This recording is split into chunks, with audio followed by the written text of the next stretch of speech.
I seek violence, mother. Hello, everybody. Happy Friday. Violence. We were just meowing at each other for the last 10 minutes. It's fine. Nothing different. Nothing different for us, really. Honk. I heard it that time. Don't start with the toy. You're gonna freak Wyatt out. Hi, everybody. Happy Friday. It is time for Tomb of Annihilations. We missed you last week. We missed you so much. We did. We missed you all. So let's just hop right into it so we can go fucking buck wild all the way to the left. We have Wild. Miss Kelly. Hi, I am Buck Wild. No, Buck Wild Jr. Oh my god. Wasn't that the name of a contestant on Flavor Flav? Probably. I think so. I'm Kelly. I'm playing Mbala, a half-orc barbarian who is Buck Wild. And you can find me at cavegrow.com and cavegrowcrowd on Twitter. What was that?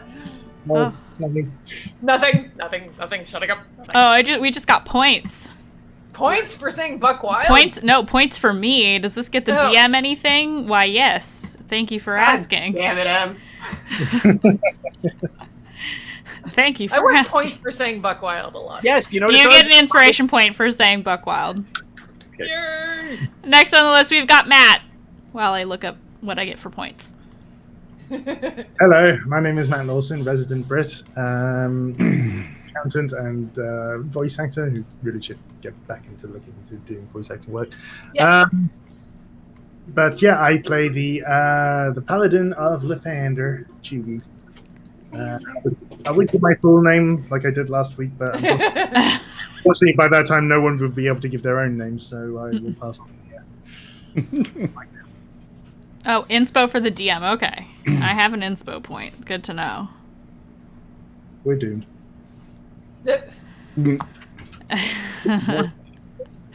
Next up, we have Kirsten.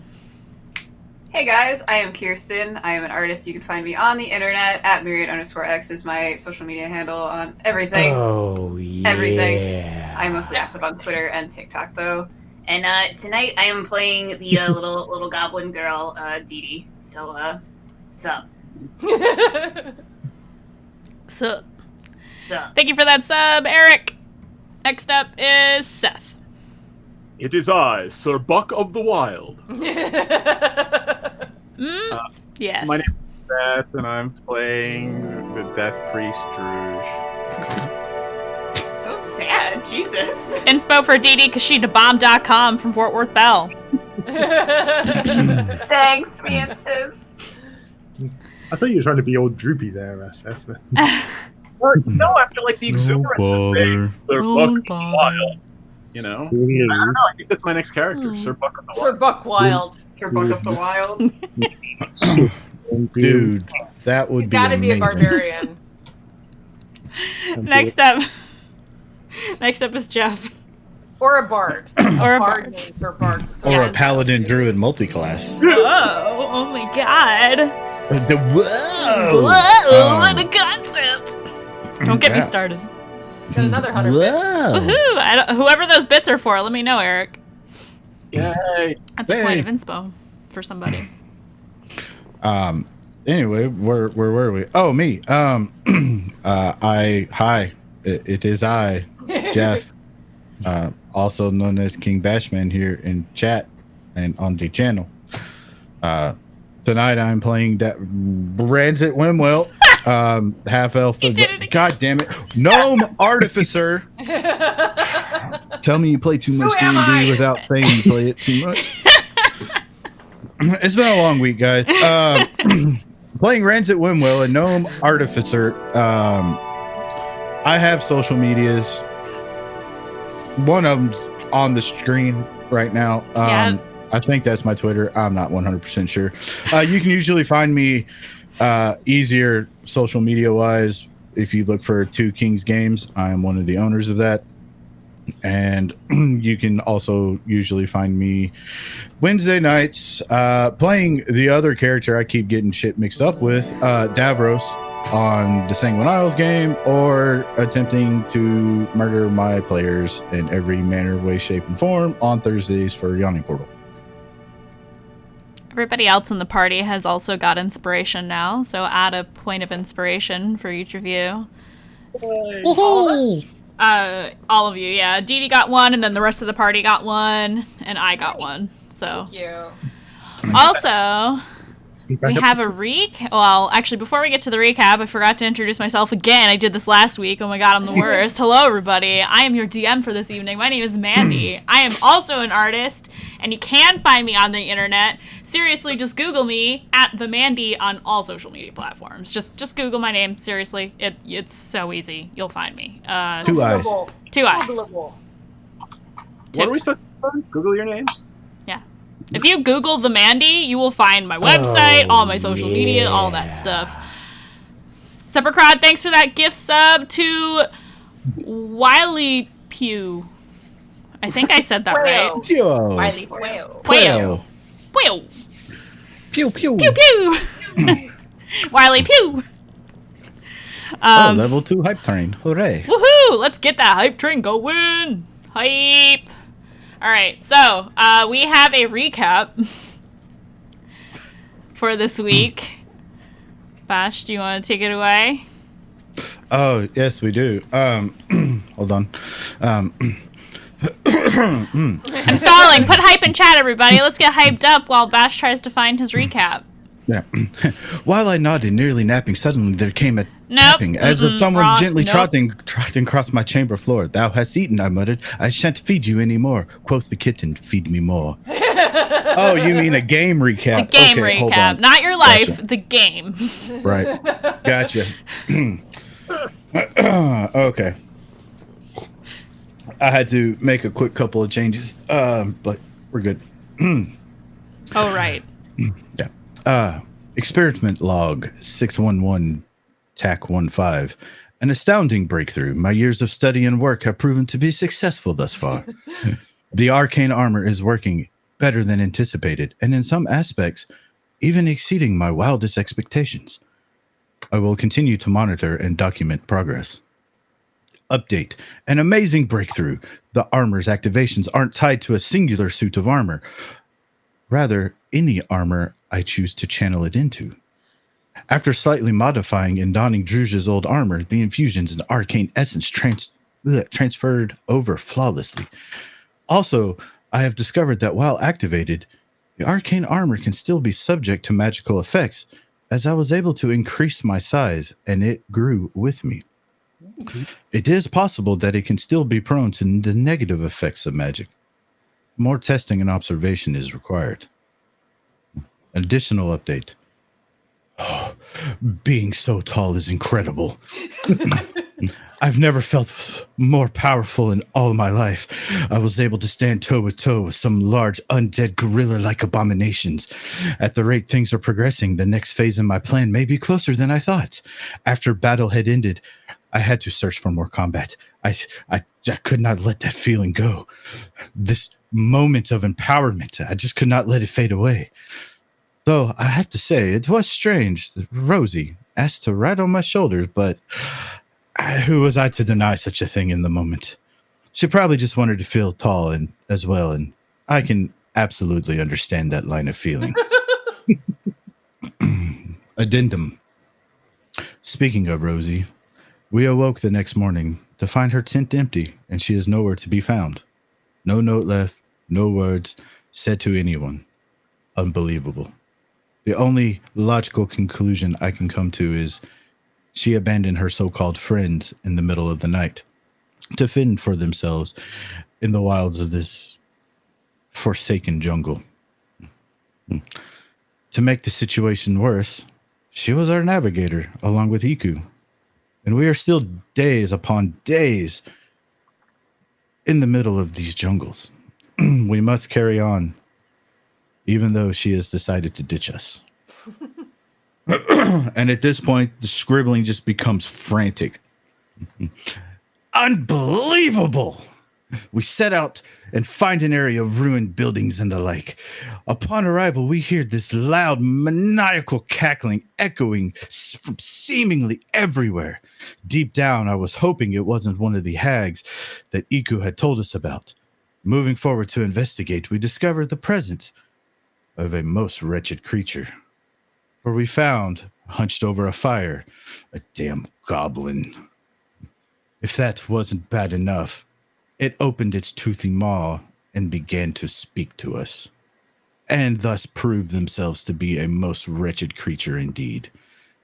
To my dismay, the party accepts this goblin, as they claim they are capable at navigation. Things were said, but I honestly can't recall what the hell they were, as I was briefly consumed by an internal rage. I would rather venture blindly through this accursed jungle than have that despicable creature in my presence. Or left where we found them, or fucking dead somewhere. All are viable and acceptable options to me at this point. In light of this, I may have to fast track to the next phase of my plan. Regardless, I mustn't forget, they must pay. Nice. That's it. Don't forget you have that was also, like, super good. I want to read all of Ranzit's notes about everything. Oh boy. I sense some tension in the party. Yeah, me too. I wonder why. I wonder Question why. marks and math symbols. I sense question marks and math symbols going with. Oh yeah, just huh? What? What? Huh? Nani? Slice it with a knife. On that note, don't forget you have a luck dice for this session. Woohoo! What is the luck dice? How do you use the luck dice? It's a reroll. Any kind of reroll, Okay. one time during the session. Got it. You don't have to wonder if Ranzit actually knows who Jugi's race actually descended from. Nobody tell him. Nobody tell him. Nobody tell him. Don't do it. Pretty sure it's been mentioned a couple of times, but it just seems to have slipped him by.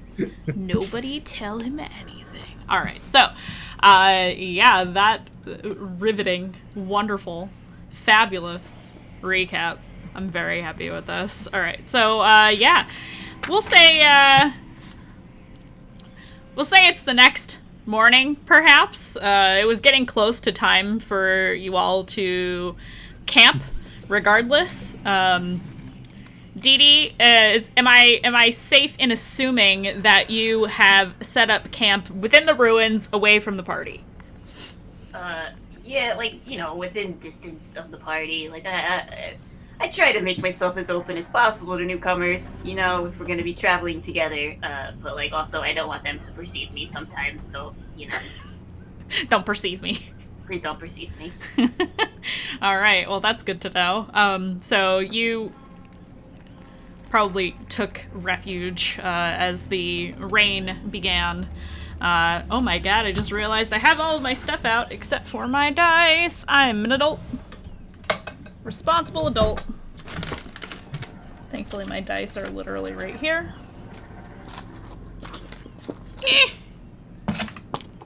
Except there's a bunch of other shit in here too, randomly. Question mark. Alright, so. Oh god, what have I done? Okay, never mind, we're good. It's fine. There was only a mimic, it's fine. We're good, it's fine. Everything's perfectly normal. That being said, we'll say it's the next morning after your introductory encounter with DD. Ranzit, you're in a bad mood. You're in a real bad mood. Mm-hmm. You know that thing is camping nearby. And it just fills you with fury. It fills you with so much anger, and you can barely contain it. Between Rosie abandoning the party with no explanation, no evidence, and this happening, you're ready to snap. You're about at that level. You can feel it coming. Mm-hmm. Alignment change time. Just kidding. It's at this point that Ranzit can probably suddenly hears coming from Jugi's chin, "Raise the morning light."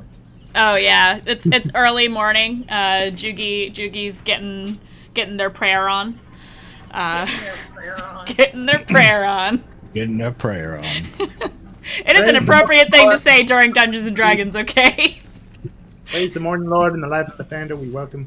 We welcome the morning to our wonderful shores. I walk by Lathander as Lathander is saying their prayers, and I go, Lathander. how many Padre does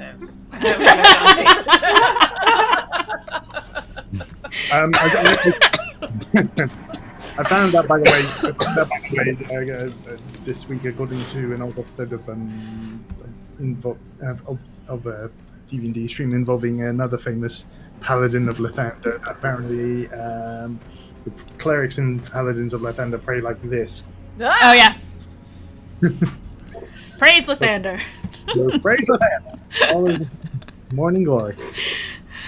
Oh, Evelyn's so good. So good, so good. Alright, so yeah. Let's do some navigation shenanigans. We'll say it's breakfast time. Iku's probably making some coffee for the party. Or tea or something, whatever you guys have. Definitely coffee. Okay, coffee. We'll just say coffee. I have the jug. You have the jug? Yeah. Oh my god, endless coffee jug.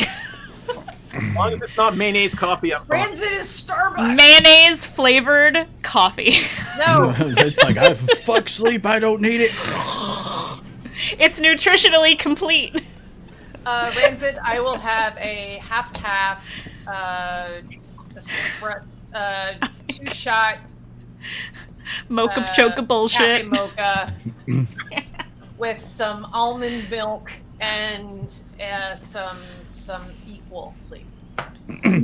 All right, coming right up. You see him start shaking the jug and he pours something into it, like a cup for you, and he's like, mocha choca fucking what the fuck bullshit latte. Here you go. It's just coffee. You forgot my extra shot. I clearly said 2 shots. You see Rancid look up at you, still holding the jug, and you just see his right eye start twitching. I'm sorry. Is this organic almond milk? Oh my god. Let me ask you a I'm question. done. I'm done. Did you want organic almond milk? Oh my god. This whole conversation is so good. Is organic almond milk what you wanted? It was. Then yes, that's what's in it. I bet it's half-cap too. That's the right attitude. Did you write my name on the side of the jug as like Bola? They spell it wrong on purpose. No, I went to an actual university. I know how to spell. Yeah, Rancid didn't go to Goblin Community College. I did not go to Goblin Community College. I went to a normal college. I don't know why I have to keep repeating this. Why are you attacking me like this? This is just really awkward. I don't know why. I don't know why, but I wouldn't be surprised if Starbucks had a store in Chelsea. Please. Well, Nana Toppins does. Nana Toppins is the Starbucks of the Forgotten Realms. Wait, Prove does me Nana wrong. Toppins also sell coffee, and is it a competitor to Starbucks? Yeah, Well- it's basically like Faerun's Dunkin' Donuts. Don't say that. Nana Toppins is way more high quality than that. I was gonna That's be an like, wow, insult. I'm offended on behalf of this fictional Yeah, franchise. I'm offended. As the creator of this fictional franchise, I'm extremely offended. All right, That's so just sitting there like, oh my the god, only let way this we- conversation end, please. God, The only- yes, the only please. way we can make it more realistic if we found a second Starbucks about 10 miles south from it. All right. Or across the Sorry, I street. derailed that completely. on to the survival checks for the day. It's raining. No, This my hair. morning. Yeah, I know. Such a shame. You're gonna have to hit a salon. Oh wait, you're in the middle of the jungle. So. My hair's still only kind of like, Oh yeah, you just got like this, just like little tuft, little short. I can just walk near Druge and not get wet, so. That's true. There you go. That's true. You can just Yeah. stand where his shadow is and you're fine. It is raining, however. Unpleasant, mucky, definitely a contrast to the day before. Chat wants ices out of the alchemy jug. We'll talk about that at another time as well. DD, what's your morning routine like? Not that the party sees this, but I'm curious for me. So I don't sleep. You don't? I don't sleep. Oh, right. You don't so sleep. Throughout all of the night, I am just scribbling and probably laughing maniacally. That's fun to fall asleep to for the rest So of it. yeah, you guys were probably just hearing me go ha ha ha ha ha ha to myself from a distance away as I was scribbling in my grimoire, and so I would get up in the morning, like, kind of just be like, oh, it's morning now, I guess I should go do shit. No, we had some of those back at the temple, and we usually ended up having to lock them away. Good luck. So I would be just, you know, packing up my camp Okay. and getting ready for the day, planning our route and everything. Yeah, so you've got your cartography tools out, your you know, planning out. You know this area pretty well, and you got the sense that their guide does as well, but somehow, despite themselves, they managed to get turned around, as you had pointed out to them the previous night when you all met. But you know exactly where you need to go, so just to make sure, though, that, you know, you didn't accidentally tilt your map wrong or something of that nature, you want to give me a navigation check?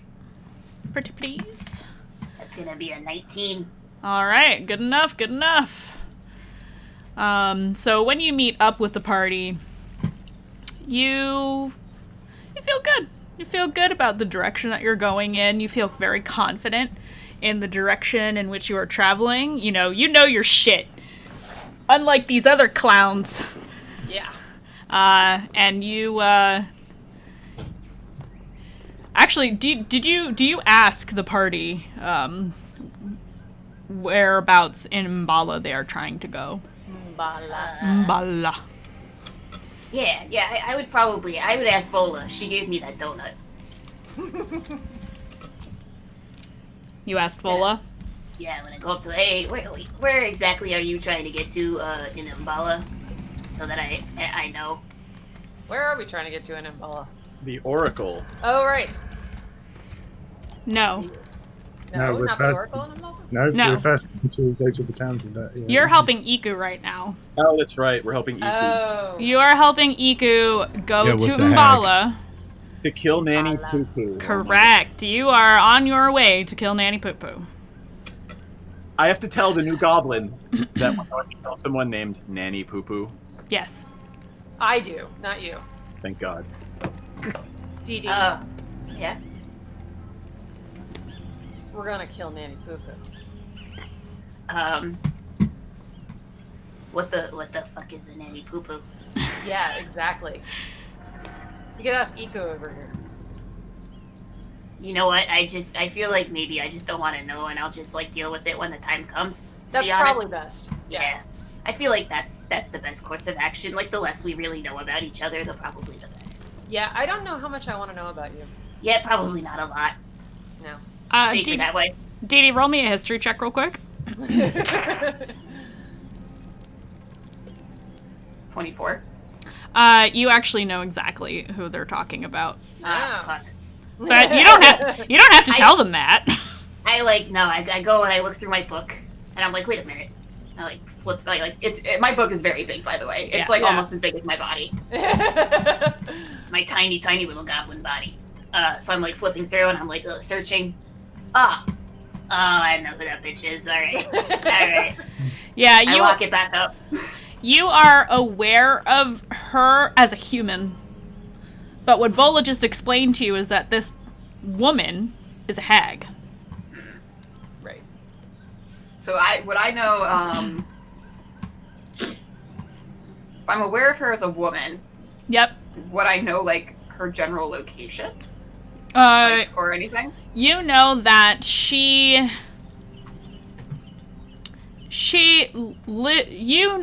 are aware that she lived in Mbala, and was like a medicine woman of sorts. And that's all you know. You your knowledge of her is very high level, in that you know, as far as you were aware, she was a Cholton human woman, medicine woman with some magical prowess who assisted the town of Mbala. And would I have any knowledge about how like hags are made? Like, are they born? Are they turned? That is a wonderful question. Hags, that is actually, I believe it's both. Let me double check though. I mean, there's a subreddit for that.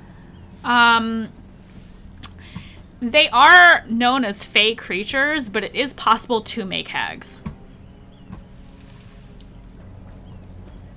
But again, generally they are twisted creatures of the fae that can occur naturally. Generally appearing as unsightly old women, but can vary in appearance and can mask their appearance. You are aware that there are a variety of different kinds of hags that inhabit different realms.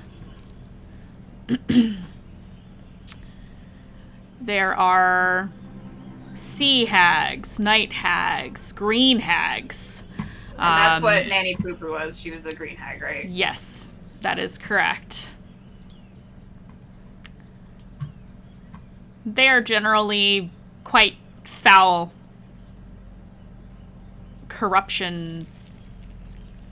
You know, they are savage. Green hags in particular are quite savage and tend to live near rivers and swamps, and you are well aware that you are near all of those things. So this would theoretically be a perfect environment for a green hag. And are we near Mbala at this point? So I would your awareness of the map based on where you departed from, you actually, if you keep heading in the right direction, you only have one more day before you actually get to this location. Assuming we're headed in the right direction. Well, as far as DD's concerned, absolutely you are going in the right direction. Whether or not the party believes DD is another story. But, DD, you're heading in the right direction. You know it to be true. I know this to be true. Mm-hmm. It is known, DD. It is known. It is known. Now, on that note, I'm gonna roll. See if anything fun happens today. Oh, shit.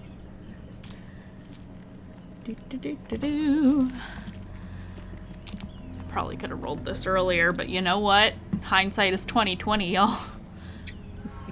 I'm gonna walk up to Judy. Like, as we're walking, with my book open, kind of writing as we're walking. So, what are you, actually? Oh, I'm a Verdun. So we're like, you know. What do you mean? Well, you know what? So you kind of related, almost. Well, you heard about us? I know a lot about things. It's kind of my thing to know about things. Oh, so you know about the race of goblins that used to live in the Underdark, and they got mutated by that which lingers, and then they got afraid of the dark, and then rushed out of the Underdark, and then became a world-traveling bunch of nomads that just seemed to adapt to culture from whichever the places they meet. I'm just writing it all down. I'm all of you writing it down, and like no intercourse. It was magic. Magic. So like you like God or whatever, right? I'm sorry, I didn't catch that question. You like God, like, or whatever. Is that like your thing? You seem very religious. I like Lathander. Yeah, I mean Lathander, the Morning Lord. All praise to Lathander, the Morning Lord, and the great Savior.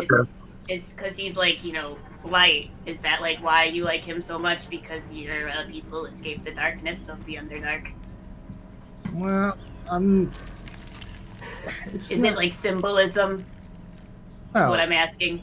no, I came to know. It's just that when I was really young, my family, we were traveling around the north trying to find the place where we could belong to, and I just ended up at the Temple of Lathander, and I felt kind of kinship to, their ways and the glory of the great Morning Lord Lathander. Kind of boring, actually. I thought it would have been more like symbology, to be completely honest. Well, I mean, But all right, I write it down and then I walk away before he can continue. Oh my god. Juki just kind of like is just thinking. But wait, I haven't read you the morning prayers yet. But wait, there's more. But wait. More. All right. I kind of just basically shout after her. The Morning Lord is a great savior. I'm sure he is, bud. I'm sure he is. Sure thing, bud. Sure thing, bud. As you are walking throughout the day, actually, let's get a marching order. Who is scouting ahead? Who is ahead of the pack while? I would assume that would be Vola, but I'll leave it to her to say so. I would still be in the middle because then everyone's within range of my aura. So I'll be in the front. I'll be behind Vola, kind of like directing her.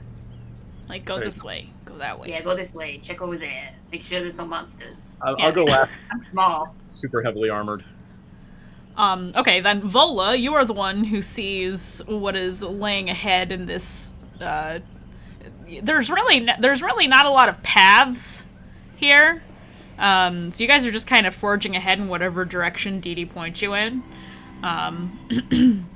But you see ahead of you a prone figure in some tall grass near some bushes, wearing bright red robes. And as you get closer, you realize that it is a headless humanoid. And not far from that body is another headless humanoid hanging upside down from a tree with 6 spears thrust symmetrically through the body. And it too, this person too, is wearing red robes. Neither appear to be heavily armored in any way. It's quite grisly. Do we recognize the red robes from anything? Like any kind of organization? Any kind of... I would take a history check from anyone who is proficient in history. I am not. I got an 11. 19. Yes, Dee Dee, you are familiar with the regalia and symbology of these robes. These 2 individuals are part of the Red Wizards of Thay. Red Wizards of Thay. Oh, no. Oh, no, indeed. The Red Wizards are notorious, nefarious, very exclusive, and very, very evil. Magocracy, basically. They believe that that mages should rule everything. They believe that, magic is to serve man, and magic is to rule man. If I'm incorrect, but do they also all aspire to be liches for some, or is that some? Am I imputing that? Well, table talk, yes, but Dee Dee, you do not know that. Okay. Then I won't write it down. They are often referred to as slavers and demonologists as well. Quite, nefarious. And, in fact, Dee Dee, I would say as part of your research and your time here in Chult, you have come across the Red Wizards of Thay before. Whether you disclose that to the party or not is up to you. But you are aware that they have a presence here in Chult. A fairly recent one, in fact. Was my my encounter with them? What was my encounter with them? Was it just like in passing? Did I have some dealings with them? You think that it is possible you may have crossed paths with them before, but they are very... They're like the Zentarum in that they can be quite shadowy when they need to be. So you're not sure, but you have seen them about. They don't hide quite so much here in Chult because Chult is far removed from Faerun. And a lot of Chultans may not be aware of what the Red Wizards do. Okay. Yep. You know, they're not to be trifled with. They have a lot of resources and a lot of manpower, and seeing Red Wizards out here probably means that there's more lurking about. Where? You have no way of knowing, Then but... inform the party, these guys are, some wizardly folks, I guess. They're kind of assholes. I don't really... I try not to, associate with them too much, but, it's best if we see more of them, that we just head in the other direction. What killed them? Did the spears kill them, or were the spears placed after? You would have to investigate the bodies in order to find that out. I was going to investigate the bodies. Okay. In doing so. I will take investigation checks from Vola and Druge. You guys can assist each other, or... I can assist somebody too. Please assist me. I'll assist. Or do you want to investigation assist or me? medicine. So- Investigation or medicine. I have no extra anything in investigation, so... I got a Okay. 25 in medicine. A soul. Investigation. Investigation or medicine, whichever you prefer. Just roll it. Yeah. 26. 26. Nice. Druge, what'd you get? 24. I got a 16. 24, you said? Yes. And 16. Okay. You all recognize the spears as being of Batiri goblin make, which are the goblins that you keep running into. All of you recognize that pretty easily, at least the spears themselves. Ranzit and Druge, it looks like the spears were... At least one of them was placed in the body afterwards. They're a little too symmetrical. The body that's hanging. It's like a perfect straight line, like spear, spear, spear. Like in a perfect little line, 1, 2, 3. It looks like the top one was thrown through the chest. So like a really lucky blow, and then the other two were purposefully placed there after the body was hung. I will make a very careful drawing of what the figure looks like. The heads are also nowhere to be found. Can we discern whether or not they were human, or... They were human. Okay. Both of them. Is that a good way to make sure they don't come back as zombies? Not sure. I'm not entirely sure on that one. I was gonna say I don't know how versed in actual necromancy Druge is at this point. Theory. Exactly. So. Did someone in religion think that possibly? I mean, are there any religious? No, I wouldn't say there's religious. I wouldn't say that pertains to this particular situation. It just looks like it looks like these two wizards were unfortunate and got ambushed and murdered by goblins and then strung up. Because goblins. I will ask Vola, does it look like this death happened here, or were they dragged here from somewhere else? Or is it obvious to us? I would say with the checks that you've already made, it's pretty obvious that this occurrence was local to the area that you're in. The body that's on the ground that doesn't have any spears in it looks like it was dragged from like out in the middle of the clearing closer to the other body. Okay. So See if they have Do they- anything on themselves. Yeah, I was gonna say, do they have anything on them? the bodies, just the robes. Ugh, useless. They look like their pockets are turned out. Ugh, So fucking scavengers in these woods. I will grab the goblin says about other goblins. I will I'll grab the lovely stylus that Ranzit made for me, and I will dip it into each wizard in turn and write down one dead wizard in my book. There you go. Other than that, this scene is all that you have found throughout that day. The weather does start to clear up a little bit as night begins to fall. And the rain gets less and less over time, and eventually it's really not so bad, but it is horribly humid afterwards. It sucks.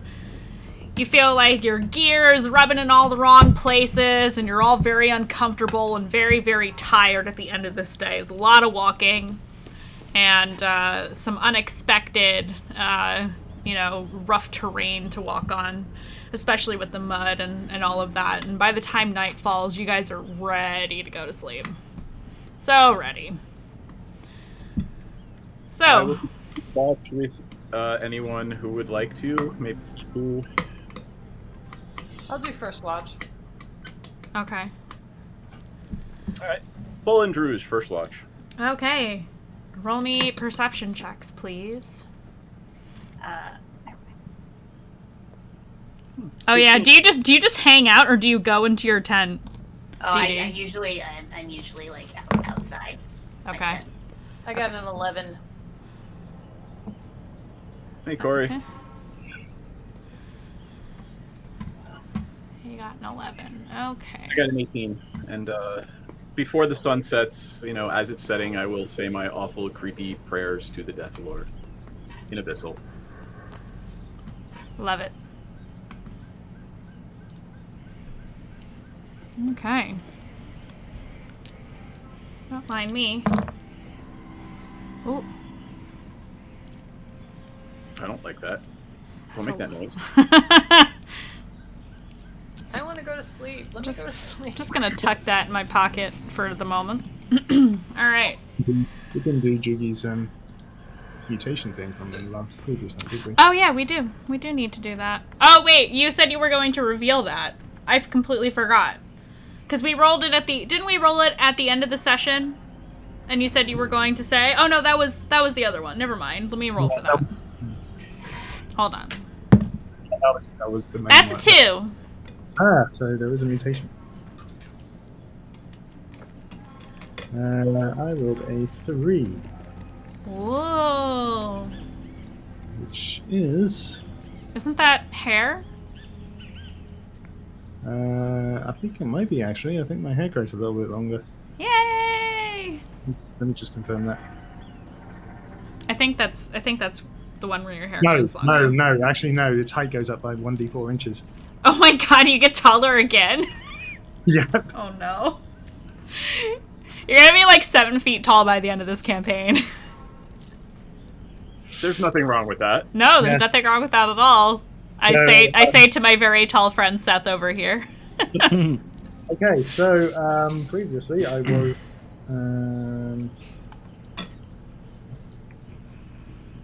I was 5'9" before. Mm-hmm. I'm now 6'3". Nice. Wow. Wow. Yeah, I rolled a 4 on my height increase dice. You're 6'3" now? I'm 6'3". Okay. How tall is Druge? 7, 1. Getting there. And how tall is Ranzit in his outfit? Oh my 6. god. Got it. And Yeah. how tall is Vola? With Huh? the... How tall is Vola? I'm about 6. Yeah. Yeah. I think we're going to be careful in a baby Bjorn. Dee Dee's the baby Bjorn receiver now. Karma. I am probably okay with this situation because it just means I do not have to walk and write at the same time. Yeah? That actually sounds, yeah, that sounds good. Okay, anyway, Whoever so wants to carry me, please volunteer now. Oh shit, I'm 6'5". I looked at my characteristics. oh damn, Vola's tall. Ooh. she's the queen, She- barbarian oh, queen, pork. tall drink of water. Aw, yeah. Just want to check. What are the skin colors of Vola and DD? Green? I am green. And green? Yeah, Light green. what kind of green? Oh my Light god. The green. The green? I'm chartreuse. Oh yeah, like a light yellowy green. Yes. I am more of a darker green, but then I have the spots of the patches that are kind of more of a lighter green on me.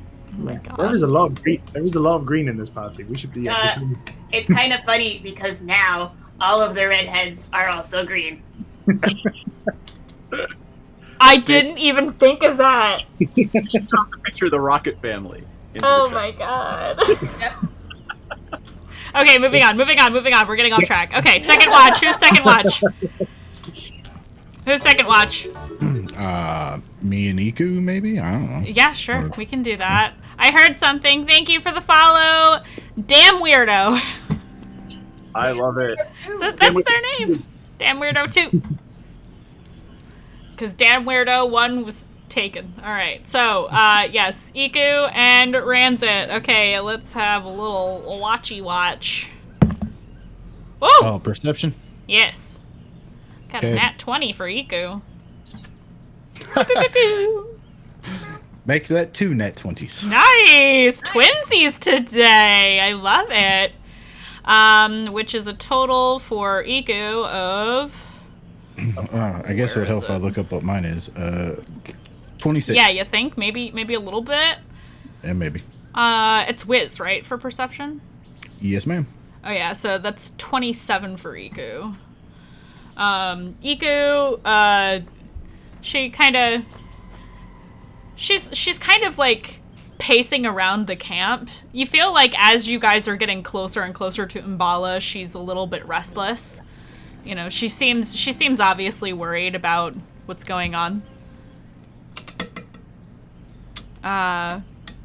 And as she's walking around, she'll pause as she gets closer to Uranzit. And she says, "Do you hear that?" And you do.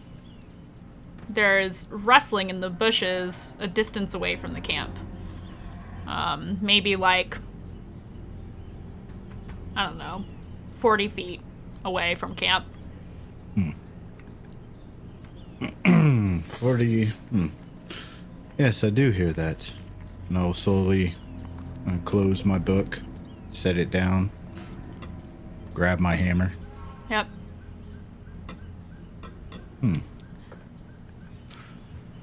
Do you want to go alert the rest of the party?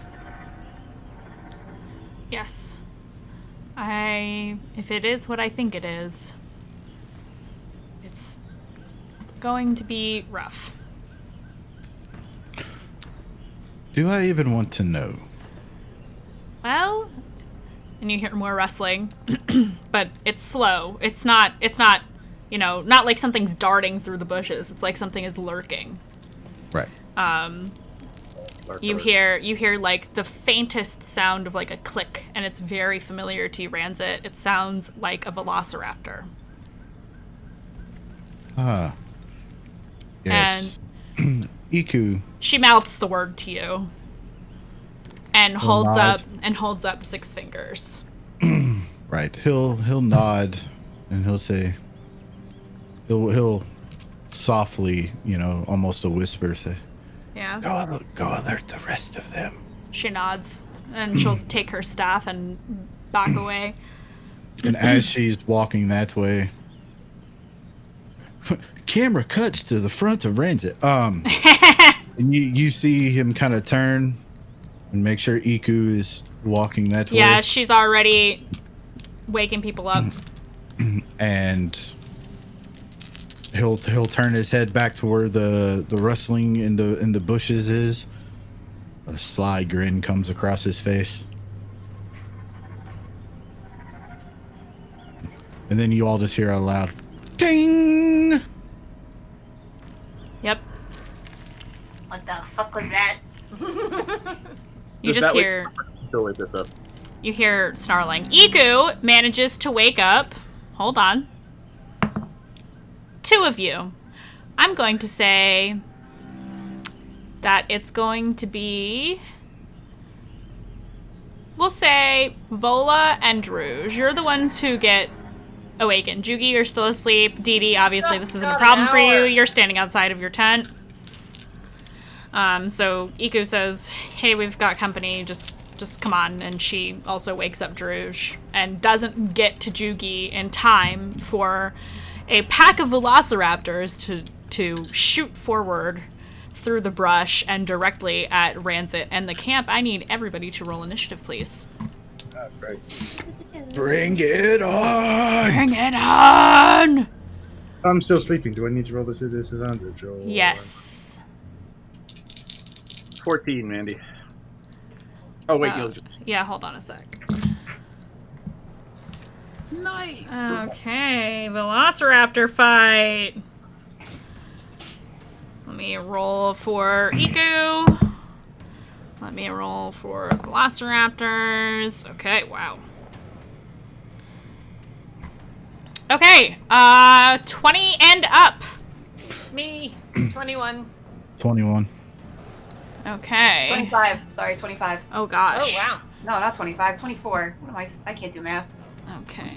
Velociraptors got 19. Iku got... Damn, Iku. Okay. Okay. So 25 for DD, you said? 24. Sorry, I have a +4 to initiative. 24 20. for DD. 21 for Vola was the next one. Yep. Okay. 21 for Rancid. 21 for Rancid. Did anybody else get 20 and up? Okay. 6 foot tall gnome. 15. 15 to 19. Oh no. Okay. Oh, shit. 10 to 14. Anybody? 14. Okay. 14 for Druge. Jugi, what'd you get? 2. Oh, Jugi! Oh no. Well, the 2 and the 17 are my disadvantage. So. I'm just like, Lathander. Aw, snoozy. Okay. Dee, you were already awake and you could hear this happening. So you're well aware of your surroundings. It is your turn. There are a total of, how many did I say? I think I said 6, but I actually had to roll 3d6 for this. So I'm gonna roll another one. Oh, delightful. There's 9 velociraptors. That sucks. I had a question about one of my invocations, actually. Sure.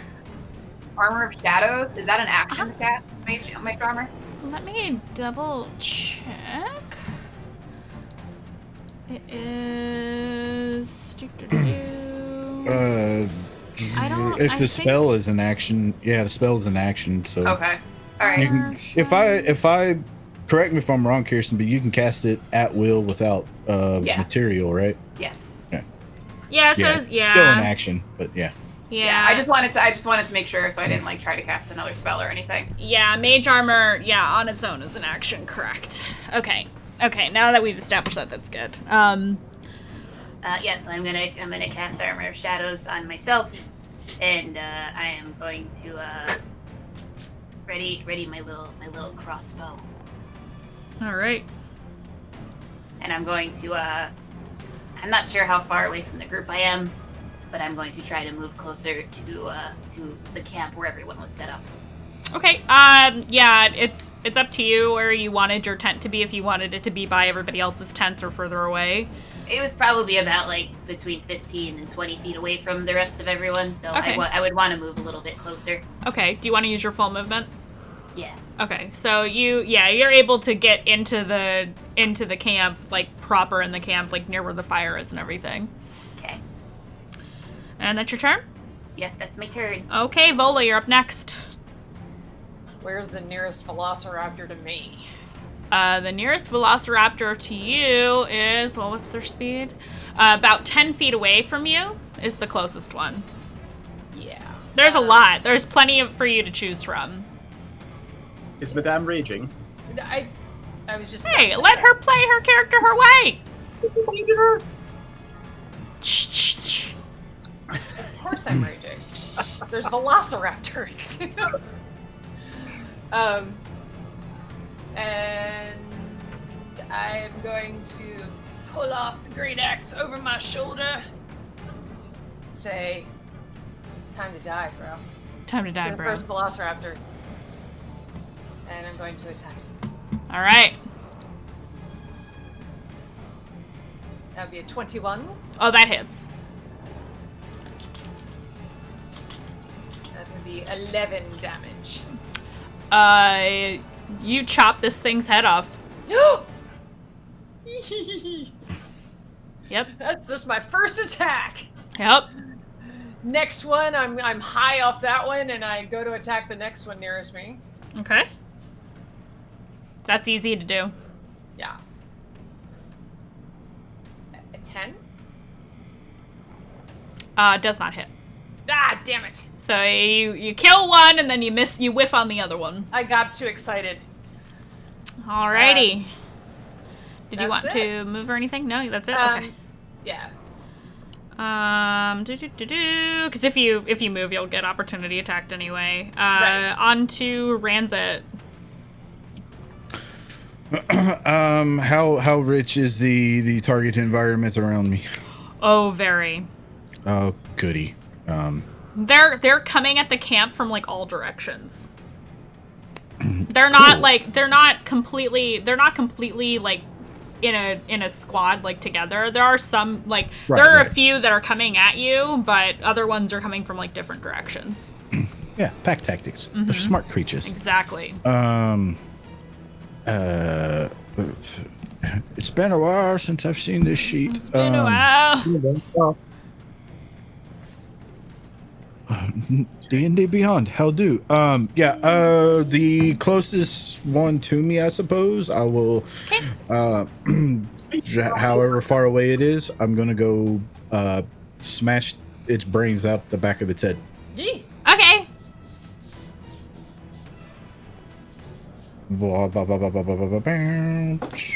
That's an 18 on the die. That hits, yeah.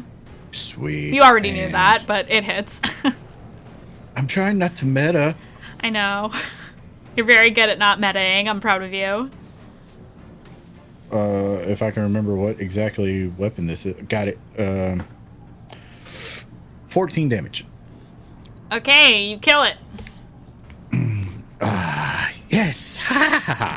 And then I find another one within range, I suppose. Oh yeah, you can definitely do that. Because I'll say there's 4 of them heading at you directly, because you made that sound. So 4 of them beelined for you immediately, because you made a loud noise. Excellent. Well, now there's 3. So the second one, 15 on the die, so hits. 24. Sweet. For 12 points of damage. Yeah, you kill that one too. Sweet, and I will, instead of casting a spell, I will make a another strike with my bonus. Okay. For a natural 20. Oh my god, you just kill it. I just reach down, grab it, and just rip it apart. All right, there's still that's my one in turn. front of you. That's fine. That's my turn. All right, it is the Velociraptor's turns now. Oh, this is good. This is very good. I like this thing that I rolled for. I am very happy. And Russian, suddenly. Yes. I can't help it. It's just my brain does this to me sometimes, and it's just, you know. Ren transcends all dimensions. Ren is in all of the. She is in all of the games, all of the time. Okay. She lives in Seriously, our I don't Everyone like. of us. I just unironically do it all the time. I do it to my mom, and she's just like, "Who the fuck are you? What is that voice you're doing?" I talk like Grief all the time. All the time. All the time. I do it to the dog, and he gets really because you sound as Ren. I'm a little bit aggressive. Anyway, I'm distracted. I'm just very happy that I rolled for this thing that I'm about to reveal. Oh, okay. Okay. All right. I pitched. Okay. It's time to get another T-Rex. The Velociraptor that's in front of you is going to, well, he's not using pack tactics right now because you killed his friends. Sorry. He's going to multi-attack you, Ranzit. Let's see. There is... He's gonna do a bite. His name is Bob. He's gonna do a bite. That doesn't hit. His other attack is with his claw. What happened to That also doesn't hit. Jesus, I'm switching dice. And then... Oh no, it's 2 attacks, not 3. Just kidding. So he misses on both of those. Vola, a couple of them are gonna go after you. So let's see. Velociraptor has advantage on any attack roll against a creature. Allies within 5 feet. Okay, so he gets advantage. Well, that's good, because the first roll was really bad. That is a 14. I don't think that hits your armor class. No, it does not. Okay, the next one's going to attack with advantage. That is 16. That doesn't hit you.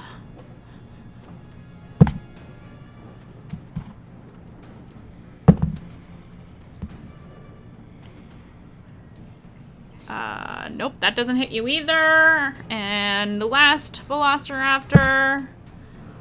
Your armor class is too goddamn high. Okay, that's a 20 to hit, so that does hit you. So you take... You take 6 piercing damage. Which is halved. Correct. So you only take 3. Yep. Then it's gonna go with the claws.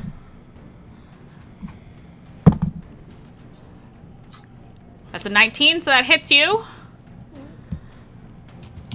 Okay, where the hell are all my D4s? Oh, here it is. That is a 5 points of slashing damage, reduced to 3 for you. Yep. And that's... Oh, let's see, I'm gonna do... Okay. One more Velociraptor Damn. is going after DD. Poor DD. I'm so tiny. That is 21 to hit. Does that hit your mage armor? Yeah. Okay. And that is 4 points of piercing damage. And it's gonna swipe at you with its claws. That's a nat 1, so it does not hit you. Definitely not. Definitely not. Okay, that's the Velociraptors. Now it's Iku's turn. Iku, concerned for her friends, is going to bless. Let's see. She can see all of you. So she's going to bless Vola, Ranzit, and Druge. What does that do? Seth, you're muted, I think, sir. D4 to It's attacks and saving throws. Yep. Attacks and saving throws. Yep. As long as she is able to hold concentration on bless.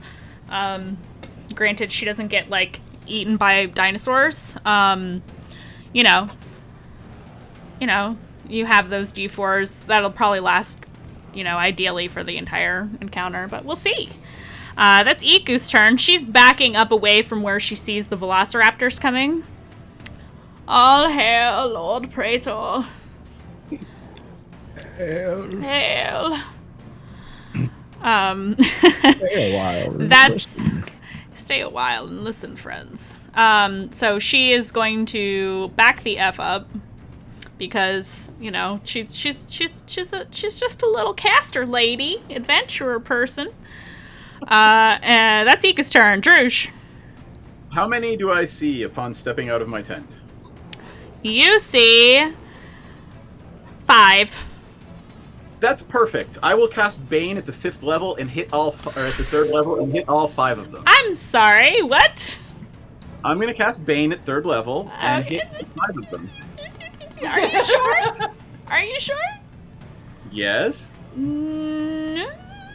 When you cast this level using a spell slot 2nd or higher, you can target 1 additional creature. Okay, I see. Within 30 feet of you. Indigo, long time no see. Well, thanks for the raid. Indigo Chameleon, thanks and welcome raiders. Pew pew. So is that something I can do, or are they not close enough? If they're not within 30 feet, that's a thing. I was just double checking it because I couldn't remember all the. Yes, lizard raid. Lizard. So it's you can target them all. They are. I'll say they're all within 30 feet of you. Yeah, that's fair. An awful prayer and abyssal, and black rays shoot out of my fingers and make them weak. What does it do? I remove. It's like the anti-bless basically. Exactly. It's the exact opposite of what you Okay, cool. So awesome. Thanks for that, you fucking dick. Because that's more dice for me to roll every time. I hate you so much. Minus D4 attack and saving throws. Okay. I'm not gonna remember what those acronyms mean later, but right now it's fine. And just apply it to every roll. Anything else you want to do on your turn? You know, while you fuck my shit up. I'm gonna try to stay away from them because I assume I didn't have time to put my breastplate on, so my AC is only 13 right now. Good for you. Yeah. Oh, that's good to know, actually. I'm glad I mentioned it. That's good to know because as you finish doing what you need to do, you know, you all have been making an awful lot of noise with the battling and such, and the casting of spells, and the shouting, and the dinging sounds of summoning armor, and you realize over the din of battle that you hear very, very loud thumping in the distance. You just hear doom, doom, doom, and it's advancing quickly on the clearing that you are all in, and guess what? I love T-Rexes! Can I just one bursts through the trees and stomps its way towards the camp. Can I just say I haven't uttered a peep yet? And I'm normally the loudest of the party, going Lathander. That's true, but you know, battle's not quiet. I don't know where Barry is. Barry can't be out 24/7. I don't think that's a thing. Yeah. I'd want to do some double checking on that, but regardless, I'm counting it as though Barry is not here right now. I'm yelling Barry. Well, see, all the more reason for the noise to attract to the campground. So you've just solidified my decision, which was already made. So that's the T-Rex's turn. It dashes onto the scene and is the earth shakes and quakes, and Jugi, you are very much awake now because it is your turn. Okay, I step out of the tent like the meme where the guy brings in the pizzas and everything's on fire. That's from Community, and it's Donald Glover. That's the actor you're thinking of. Yeah, that's good stuff. That's good stuff. That's me on a daily basis. I step out, pole arm in hand like that, and pole arm wearing my night robe like that. Okay. I imagine bunny slippers right now. That's what I'm imagining. It may not be canon, but I'm imagining it anyway. Okay. So are there any raptors nearby, or are they just... let's see. There are raptors in front. There's 3 raptors in front of Vola, 1 raptor in front of Rancet, and 1 that is attempting to accost your new goblin friend. Okay. Well, the biggest threat is obviously the 3 raptors that are attacking Vola. So Jugi is going to launch herself, going Lavender with the polearm to attack at least 2 of the raptors. Okay. Okay. First attack. I feel like my chair is being wonky. Oh, that's why. That makes a whole lot of sense, actually. I don't suppose 12 hits. It does not. Okay. I had to double check. You're close. No cigar. I will try again then. Oh, that's better. That's 21. 21. That hits. Okay. Just to make sure, I'm going to use first level Divine Smite. Ooh. We're attempting to take a long rest anyway. We might as well juice up whatever spell slots I've got. So, You're doing this to the Velociraptor, right? Not a Tyrannosaurus? Yeah, the Velociraptor. Okie dokie. The Tyrannosaurus, I should say. Yeah, because I think freeing as many people as possible from the raptors to deal with the Tyrannosaurus is priority, and I really don't want to draw the Tyrannosaurus's ire while I'm wearing a nightgown.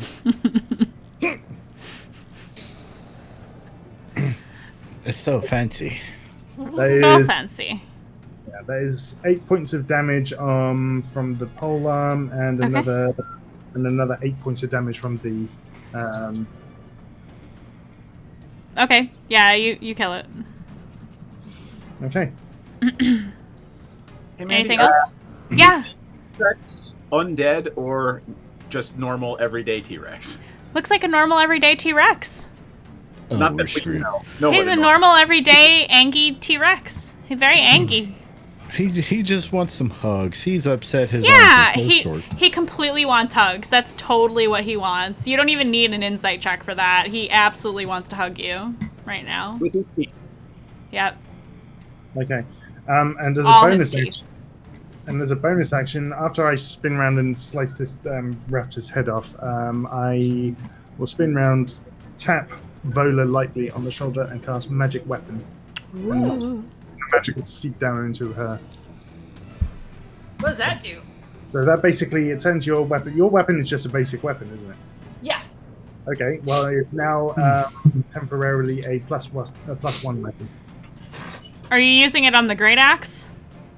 Yeah, it's gotta be. Okay. Yeah, Whatever she's wielding. You're wielding the great axe right now, right? Yeah. Okay. So yeah, it is now a plus 1 weapon. So plus 1 bonus to attack rolls and damage rolls. Cool. Thank you. Okay. And that's your turn? That is my turn. Yeah. DD, there's a friggin' dinosaur trying to eat you. Ah, fuck. Yeah. No, Bonus action. I'm going to hex this motherfucker. Okay. And then I'm going to cast Primal Savagery, and then I am going to claw this motherfucker. Okay. That is 16 points of damage. Wait, did you hit? Oh yeah. Yeah, was that I'm your roll? hit. Was that your roll to hit, or? No, that was I rolled it and then I didn't fucking say it what it was because it was just one. I just assumed that you heard. Usually there's an attack roll in there. You just assumed that it hit. Well, it was a 20, so I was like, oh, it probably did, and then Oh, I was like, I no. definitely said it out loud and not just in my head.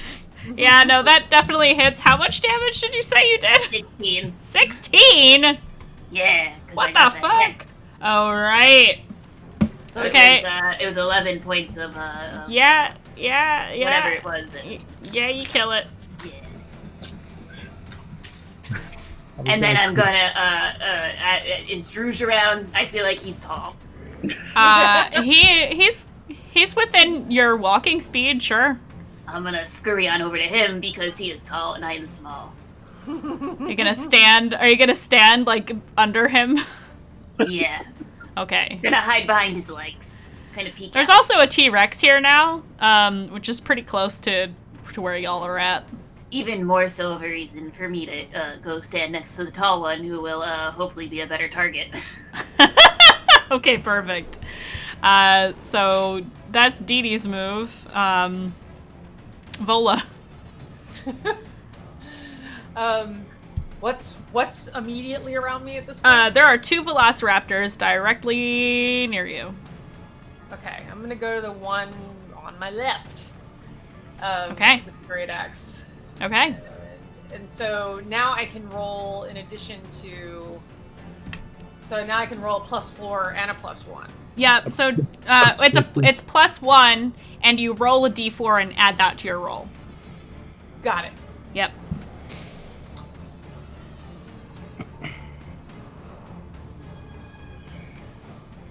I mean, you don't really need it. I 25. Yeah, I think that hits. Yeah.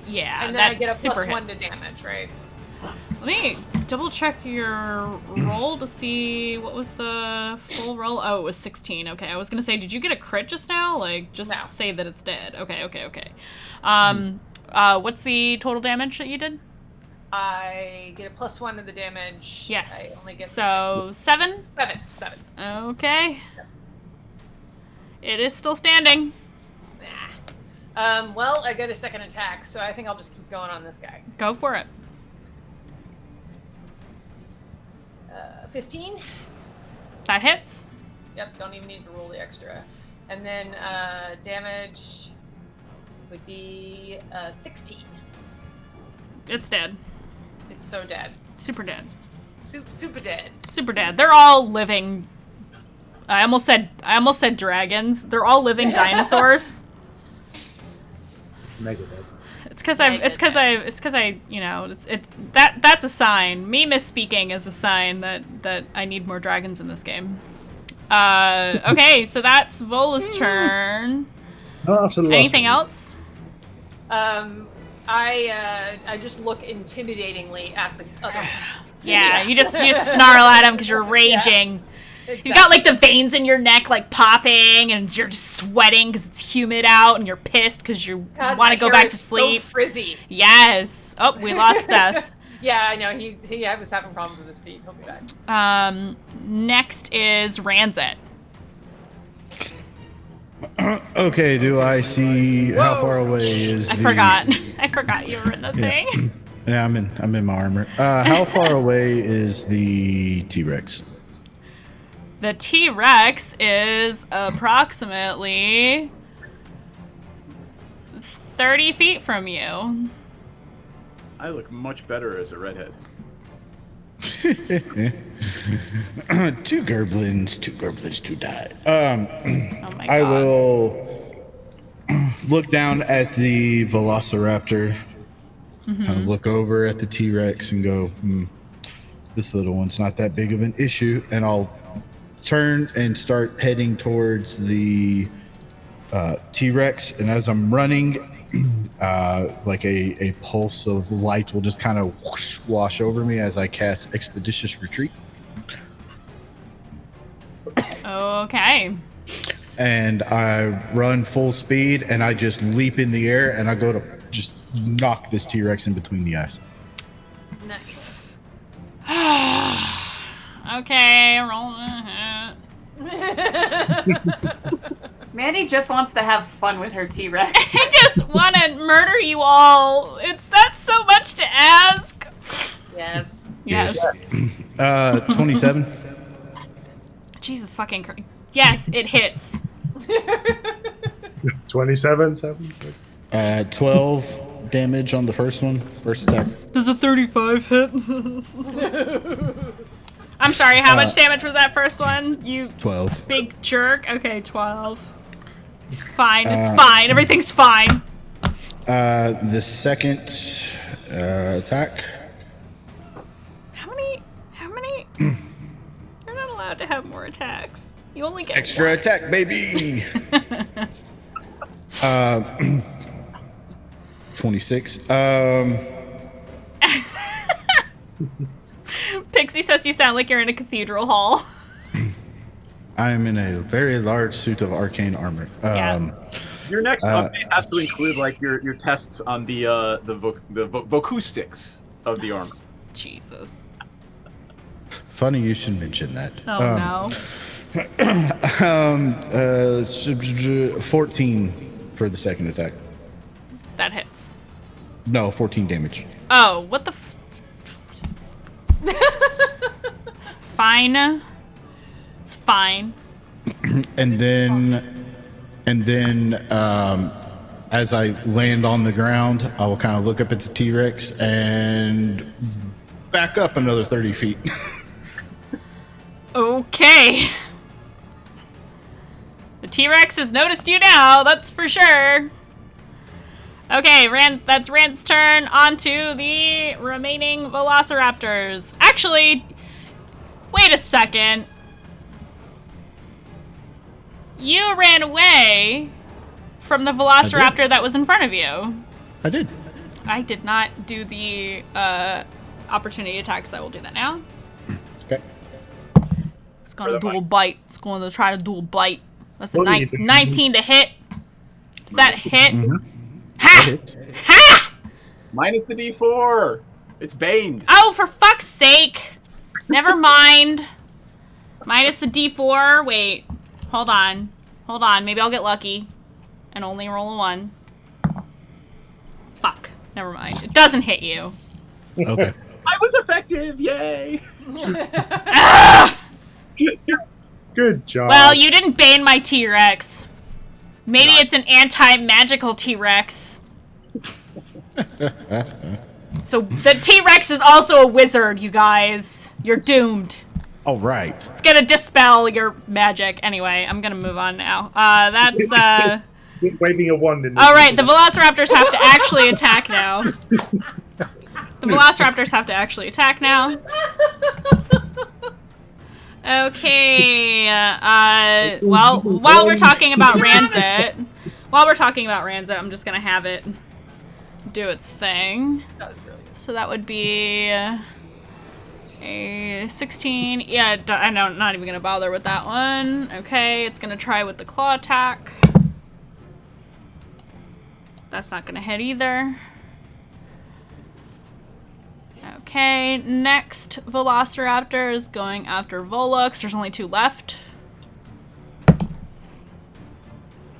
That is... It's 22 minus 3, so 18? Is that 18? Does not hit you. No.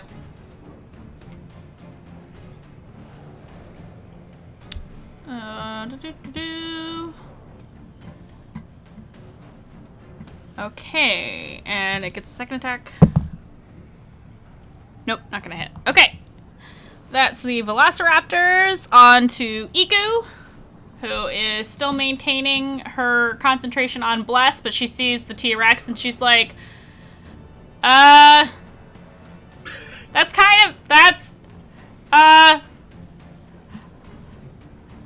mentioned that I'm scared of T-Rexes? Have I mentioned that? I should probably have mentioned that sooner. Iku. She's like backing up more. She's staying within range of her spell though, because she knows her limit. She knows what's up. Stay away from our tavern. Oh god. Don't say that the T-Rex. No. Why are you RPing in chat about T-Rexes in my tavern? Don't you dare. I will end you. I love that it's your tavern. That's me roll. That's me a key speaking. thing to say right there. That's me speaking as Kiyashara. That's my tavern. Anyway, that's Iku's turn. She's scared, but she is maintaining concentration on her spell. And Druge, it's your turn. I am gonna drop concentration on the Bane, and I am just sick of T-Rexes already, so I'm gonna use my last double spell slot to Guiding Bolt the fuck Sorry, out. what's that? You need more T-Rexes in this game? Yeah. Actually, now I'll trade it out for more dragons. That works for me. It is Dungeons and Dragons after all. Does a 24 hit? Yeah, it hits. You guys suck. That would be 21 points of Guiding Bolt damage. Don't laugh too hard at me, Jesus Christ. You guys are so mean.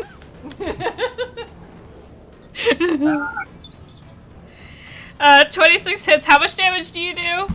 21 points of Guiding Bolt damage. 21. Yes. I rolled 3 2s and a 3. 2 6s. Too bad it wasn't all 6s. Alright. Hail Satan. It's you did that. Anything else on your turn? I'm gonna look around me and I'm gonna move behind the goblin. That's interesting. He just steps over you. Hey, this is not how this works. If there was a battle small. map right now, you guys would just be on the same square. Guys, hey, you're big. What the fuck? Protecting you from attacks from behind. A T-Rex is just a wingless dragon. Oh, cool. Does that mean I can give it fire breath mech? Because I think that's a pretty good justification for giving my T-Rex fire breath. Got it. Stop giving your ideas. Anyway, it's a T-Rex's turn. Rancid. How close did you get to the T-Rex? Right up on him? Are you right up on him? And then move back 30 feet. Yeah, okay. You move back 30 feet, okay. Yeah, so Drew's just closer. Okay. It's gonna just stomp its way into the camp, as it already technically has. He's closer. Feel free to actually no, I would say the angle that it's coming from. Yeah, it wouldn't get opportunity attacks from Vola. So it's just gonna go straight for Druge. Alright. At disadvantage. What do you mean at disadvantage? Little thunder gauntlets. Oh, motherfucker. Yay! Yeah. I don't know what they are, Don't but know yet that. Oh, Ammo Dragon 75, thank you for the sub. Pew pew pew. Meanwhile, I'm just like, don't know yet, me. How dare you? Oh. That's plus what, though? I know the answer to this, but... Does 18 hit? if I had a breastplate on, no. 33 points of piercing damage. Ow. That's just from the bite. Now we're gonna do a tail attack. It can't be against the same person. Do I still have... It can't be against the same person? I can't make... Why does it always put that at the end of the description? I don't read that far! Jared, 19. It's going... It's going to... Do I have a range? Oh, I do have range on the tail attack. Okay, I'm gonna go for DD. I am so small. Wow, I rolled 2 13s. That's funny. 13 plus 10 to hit. 23. That hits you. 20 points of bludgeoning damage. That's kind of fucked up. Let's reduce that at all, or is it just saves? Huh? Let's just reduce that at all, or is that just saves? It just saves. Got it. Yeah. I don't have disadvantage anymore, right? The same images. Let me double check. Thank you. I don't want to lead you astray. It's a nice goblin you got there. It'd be a shame if something happened to it. I know, I'm what a shame. Yeah, no, you're totally fine. I mean, as it's written, you take it however you want. It says a creature hit by the gauntlet has disadvantage on attack rolls against targets other than you until the start of your next turn. Oh, okay. As the armor magically emits a distracting pulse when the creature attacks someone else. Okay. That's fine. That works for me. Thank you. Okay, on to... That was the T-Rex's turn. Jugi. Okay. Smite it. Smite it, my defender friend. There's a couple of Velociraptors and a big-ass T-Rex. Barry. I'm sure Veda can deal with the Barry is dead! No, he's not. I can't. I can't summon Barry like my raven. You know, I can't just. Yeah. Needed a little okay. nappy poo. Alright? Just needed a little nappy poo. All right. Well, I think Vola can deal with the Velociraptors, so I am going to go up to the T-Rex now that it has the Guiding Bolt advantage ability on it. And I'm going to first use a bonus action to cast Searing Smite. Jesus. Alright. Level 1. And then I'm going to attack with advantage. Sure, fine. It's fine. Natural 20. Oh my fucking god! I can never have nice things! There. Yeah, I see it. Poor DM. I see it. And I think I'll do a level 2 Divine Smite. Why not? It's cool. I'm gonna use my inspiration on the next attack with the T-Rex, so probably. Can't imagine it's gonna live past this 80 damage Divine Smite, but... Don't you fucking dare. Is it an undead T-Rex or a normal T-Rex? It's a normal T-Rex! Stop it! Just making sure. Killing my babies. What's up with that? You're trying to kill our babies. We're the babies. Yeah. I No! am baby. The T-Rex is my baby, alright? What, you thought we were I just mean, you can eliminate one baby. I won't care. I think chat is due for some roaming random monsters, perhaps. Mayhaps. Isn't that what's happening now? More random monsters. Anyway, okay, pole-arm damage is Good lord. 19 points of slashing damage. Okay. The Searing Smite damage, which is 4d6. That is 15 fire damage. And it is on. And finally, the Divine Smite damage. Mm-hmm. Which is 68. Okay, so that is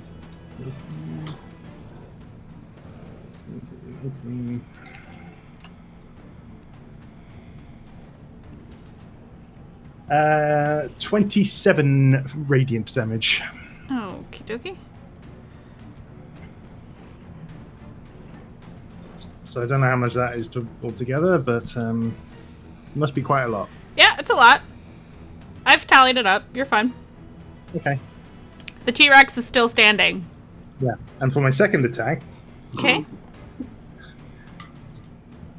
Just ruin all my fun. It's fine. Never get to have anything nice. Doom. Did you just hit the button? Is that what that was? What? Huh? Did you just hit the Doom button? No. Oh, why did I hear the Doom button? I think someone sang Doom, Doom, Doom, Doom. No. That was definitely a dang-a-ling! I hear it. Oh yeah, it's stream elements. Yeah, they've had me fix the stream so that you guys can hear the honk sounds. Honk. Honk. Honk. Oh my fucking god. Anyway. Oh, can we not spam sounds at me right now, chat? My ADHD cannot handle this. Alright. My attack was 24. To hit? Yeah, that hits. I'm gonna use my Just final... kidding, this T-Rex has armor now. Oh my god. I'm kidding! Just do your thing, damn it. It's a mech Okay, Rex. so, It's a mech Rex, yeah. And just for the hell of it, I'm gonna use my final level 1 spell slot too. Sure, fine. Just, That's fine. Okay, so that is... The DM will remember this. Juki. I'm sure she will. Okay, so that is. I already have notes.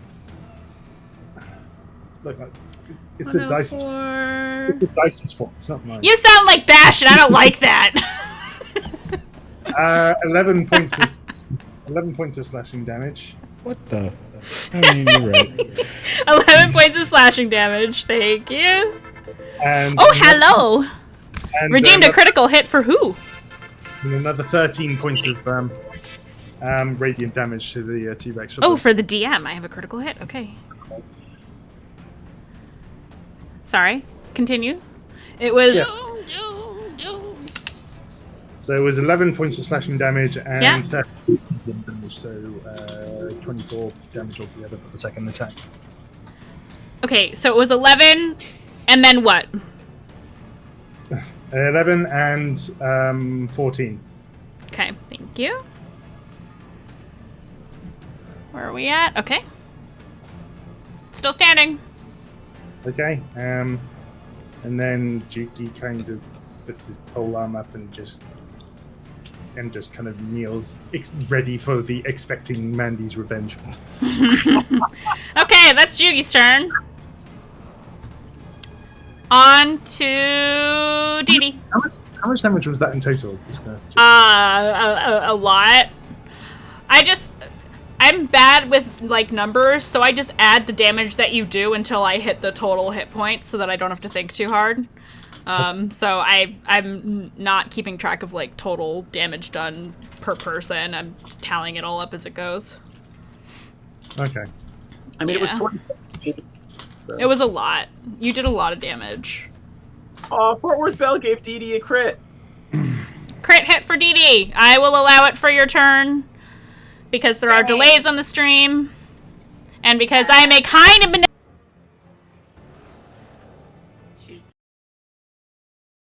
She cut out. Yes. Yeah, you got it. Mandii. Uh-oh. Mandy, can you hear I us? think connections. Did you mute yourself? No, I think your internet connection just went slow. Yeah, I can see like one red bar. Yep. Oh Yeah. no. Not in the middle of the T-Rex fight. Mike decided to disconnect itself. Oh. Hi. Oh, The freaking thing, it's because I moved it. Kind of benevolent DM and you never let me have any fun. I'm finishing my thought, damn it! Okay. So I'm gonna bonus Am I action. muted? No, I'm not. I'm not muted. No, you're good. not Yeah, now. no, my mic unplugged itself. I don't know why. I don't know. It just did. Your voice made it fearful. Ha! Her name is a killing word. Sorry. It is. My name is Power Word Kill. Okay. I'm gonna bonus action move my hex from the dead velocity Delusions of benevolence. to the T-Rex. And then I'm going to say it has what is it? It's disadvantage on an ability. It's disadvantage. I was trying to figure out which one I wanted to use. I think I'm gonna use say wisdom checks. I see a card.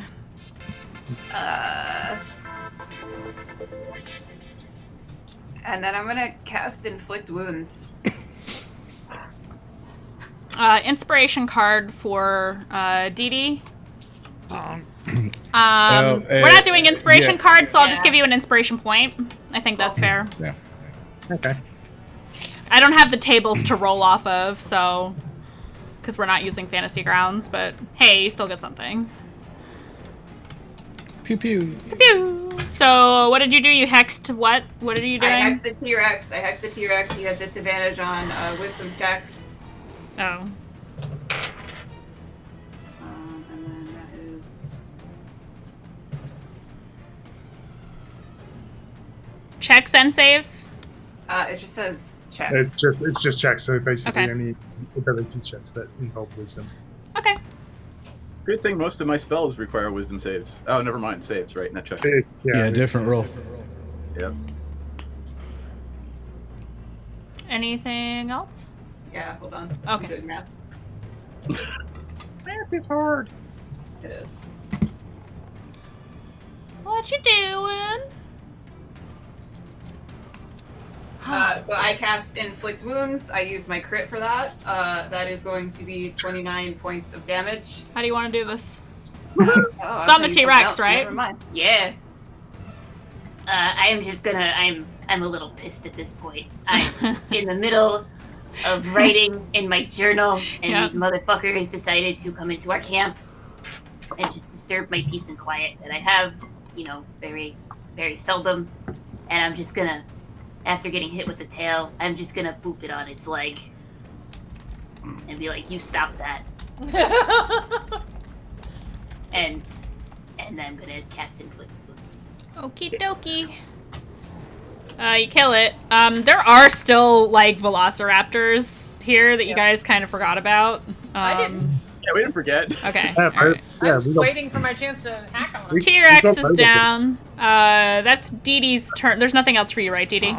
Honk! Honk, no. That's it. Oh my Jesus. Moving on to Vola. As soon Ding-a-ling. as the T-Rex goes down, I put a hand up towards DD and I say, "Yeah, Goblin and Goblin girls, Goblin adjacent girls unite." Aww. I'm gonna look at Jugi and be like, "Hell yeah, brother." And I'm Hell yeah, brother. brother. Brother. Jiggy just stands there with the palm outwards, expecting. Just, No. Was waiting for the high five and didn't get it. And now I'm just picturing Dee Dee as like Hulk Hogan. Yeah, brother. Yeah, brother. Brother. Okay, What we have you to. gonna do? We just need to make a line of merch that's specific to Dee Dee. Yes. The most meme-worthy character on the channel, hands I'm down. expecting a cut of those royalties. Thank you. Yes, Vola doing the thing and the Yes. stuff. I'm also going to get a t-shirt for my new band, Vola and the Velociraptors. Hell yes. But, yes. So, I'm hacking that Velociraptor that's near me now. Okay. And I get a plus 45. That hits. Yes, that would be a 14. Yep. Alright, and I'm pretty sure I saw. 17 damage. You kill it. It's dead. Sure, I saw. I'm not trying to make this like a super long, crazy thing. For my second attack, I will go after the other Velociraptor, right? There's one left. Yeah, there's one left. Yep. And that would be a 17. That hits, yeah. And only 12 damage. You kill it. Yay! You are now out of combat. Time Cool. for breaky. Time for I was just gonna say it's basically break time now, so let's actually do that. So hey folks, we are going to take a little stretch break. We'll be back in about 10 minutes, so just hang in there, make sure you hydrate, and we'll see you in 10. Bye. Hold on, I have to mute stuff. No, that's not big enough. No, that's not big enough either. That's more like it. We're delighted to have you with us. To add to your enjoyment, we're all wound up to bowl you over at intermission time with live wire service at our snack bar, where you'll find a tempting variety of favorite foods and beverages. Now it's showtime, folks. And you can be sure it's the best show in town. Your continued patronage is very, very welcome. Who's setting up shop? We got a cleric paladin who is also setting up shop. We're gonna call our consortium Praetor's Haberdashery Consortium. We don't sell hats. Is we don't sell hats part of the name? No, I just thought I'd clarify. I like it better if it was part of the name. Yeah, me too. Oh, that would be very funny. I'm the head of it, so like we could add that to the name. Yeah, we will then. We're gonna have shirts made. I gotta get their portraits all put together, and we're gonna have merchandise. Oh my god! This is gonna be awesome. Praetor's Haberdashery Consortium. Parentheses. We don't sell hats. I would buy one of those shirts. It's intermission. Rise and stretch time. Time to refresh yourself and visit our snack bar. Got a yen for hot popcorn? Your favorite soft drinks are sparkling cold. The juicy Frank Sizzling Hot. There's delicious coffee, freshly brewed, and all kinds of ice cream and candy to tempt you. Showtime will be announced loud and clear to get you back to your car in time. So stretch your legs. Come to the snack bar now. They don't really apply to level 0 characters. They don't? Okay. All right. So then I won't grab them. I thought that crit might be that extra one. Okay. So here's the regular damage. Oh, say good night, Francis. Oh, that's Chip. Oh. Oh, I'm sorry, Chip. Suck it, Chip. Whoops. I thought.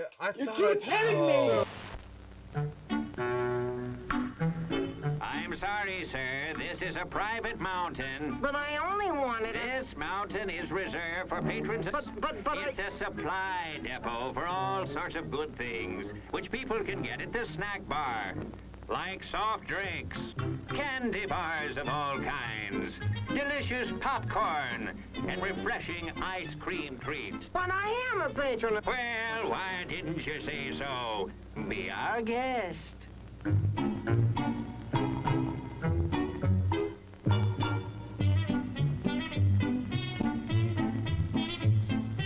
Through, and you're kind of at a point where you can't really wedge your way in there anymore. You're like,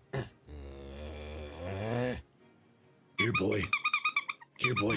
Come. Here, boy. You can do it. Come on.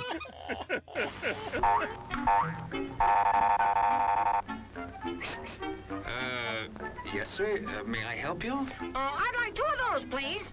Hot dogs? Yes, sir. And 3 of those. And 1 of those. And 5 bars of these. And a cup of that nice hot liquid. Coffee. Coming right up. Oh, and 2 bags of those peculiar white coffee material. You mean our crunchy popcorn? Shall I wrap that for you, sir? Oh, that's all right. My saucer's just outside. They come from miles to enjoy our intermission.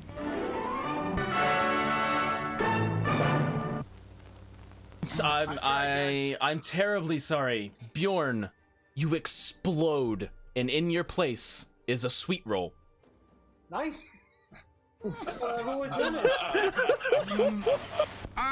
Hello there. Give the demonstration of my new invention, the goodies machine. The machine turns out delicious hot doggies one after the other. And thirst-quenching sodas also.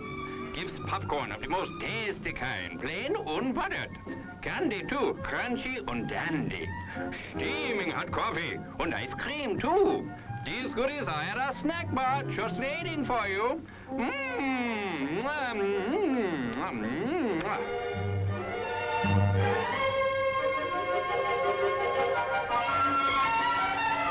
Private messenger.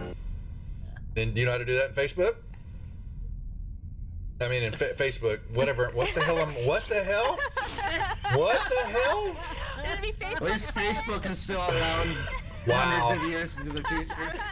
Why mess with a good thing? Go ahead and clip that one, guys. You can send that one to me later too. Thanks a lot. As everyone knows, rainbows usually have a treasure at the end. Let's follow this one and see if we can find the pot of gold. There, and I suppose you've come to claim me treasure. Well, we'd like to see the gold first. Ethan is better than gold in here, me lad. No, just look here, no. Candy, refreshing soft drinks, popcorn, ice cream. Well, that's some treasure, but anyone can buy luscious treats like these at the snack bar. You don't tell me. Do you suppose you could get me a job as a snack bar attendant?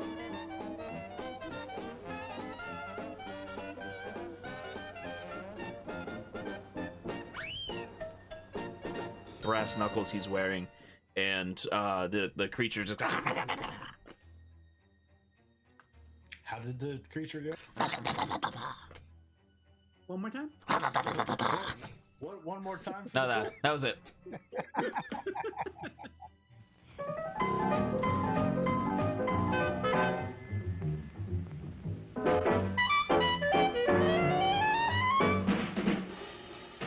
Like you crave that corn when it's freshly bobbed, you gotta beat it to the box with the butter on the top. Get with it, man. Start strolling down to the sweets that you're rolling, the best in town. Our candy's real gone, if I'm understood. To all you squares, that means the confection is positively delicious. Cork that stuff.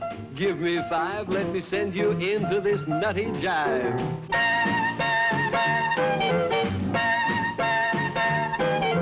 Go, man, go. It ain't very far. Shake it on down to this cool snack bar.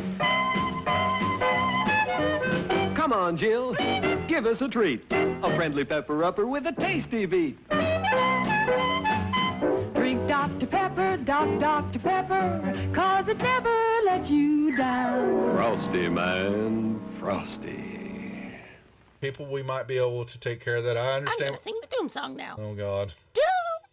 Doom, doom, doom, doom, doom, doom, doom, doom, da doom, doom, da doom, da doom, doom, da doom.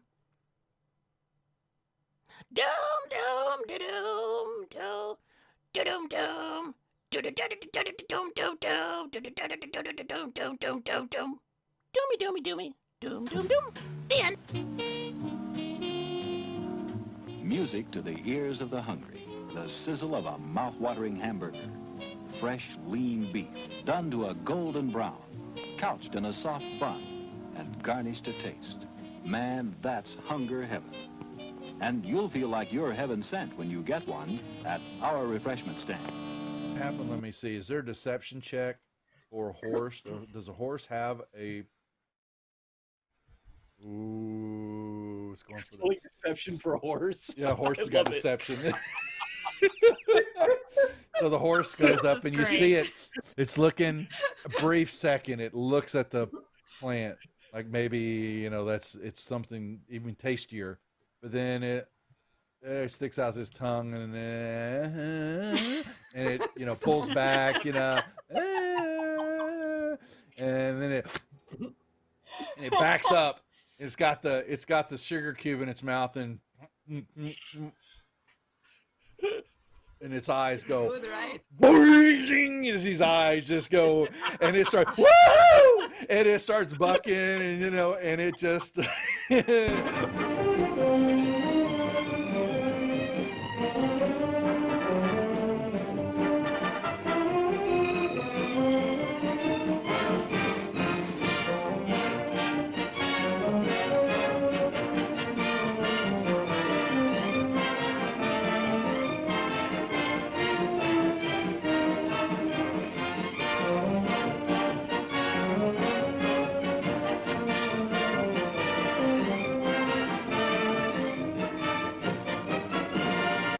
and he was looking at something in his hand, and he is standing up, and he grunts out, "Who the F are you?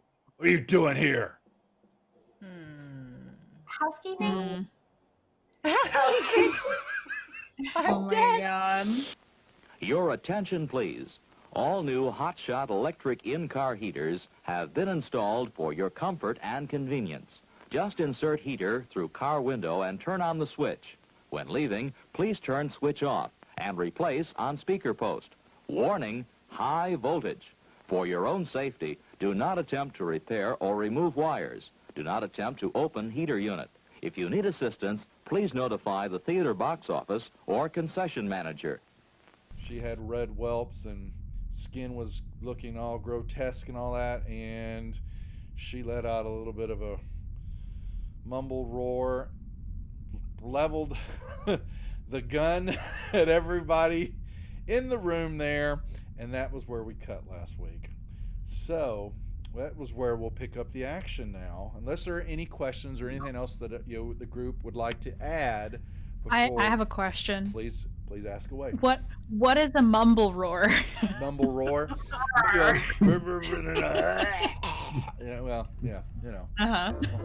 Settle back now, content, comfortable, well-fed, and ready for some fine entertainment. Is everybody happy?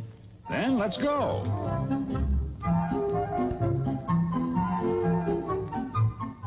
It's showtime.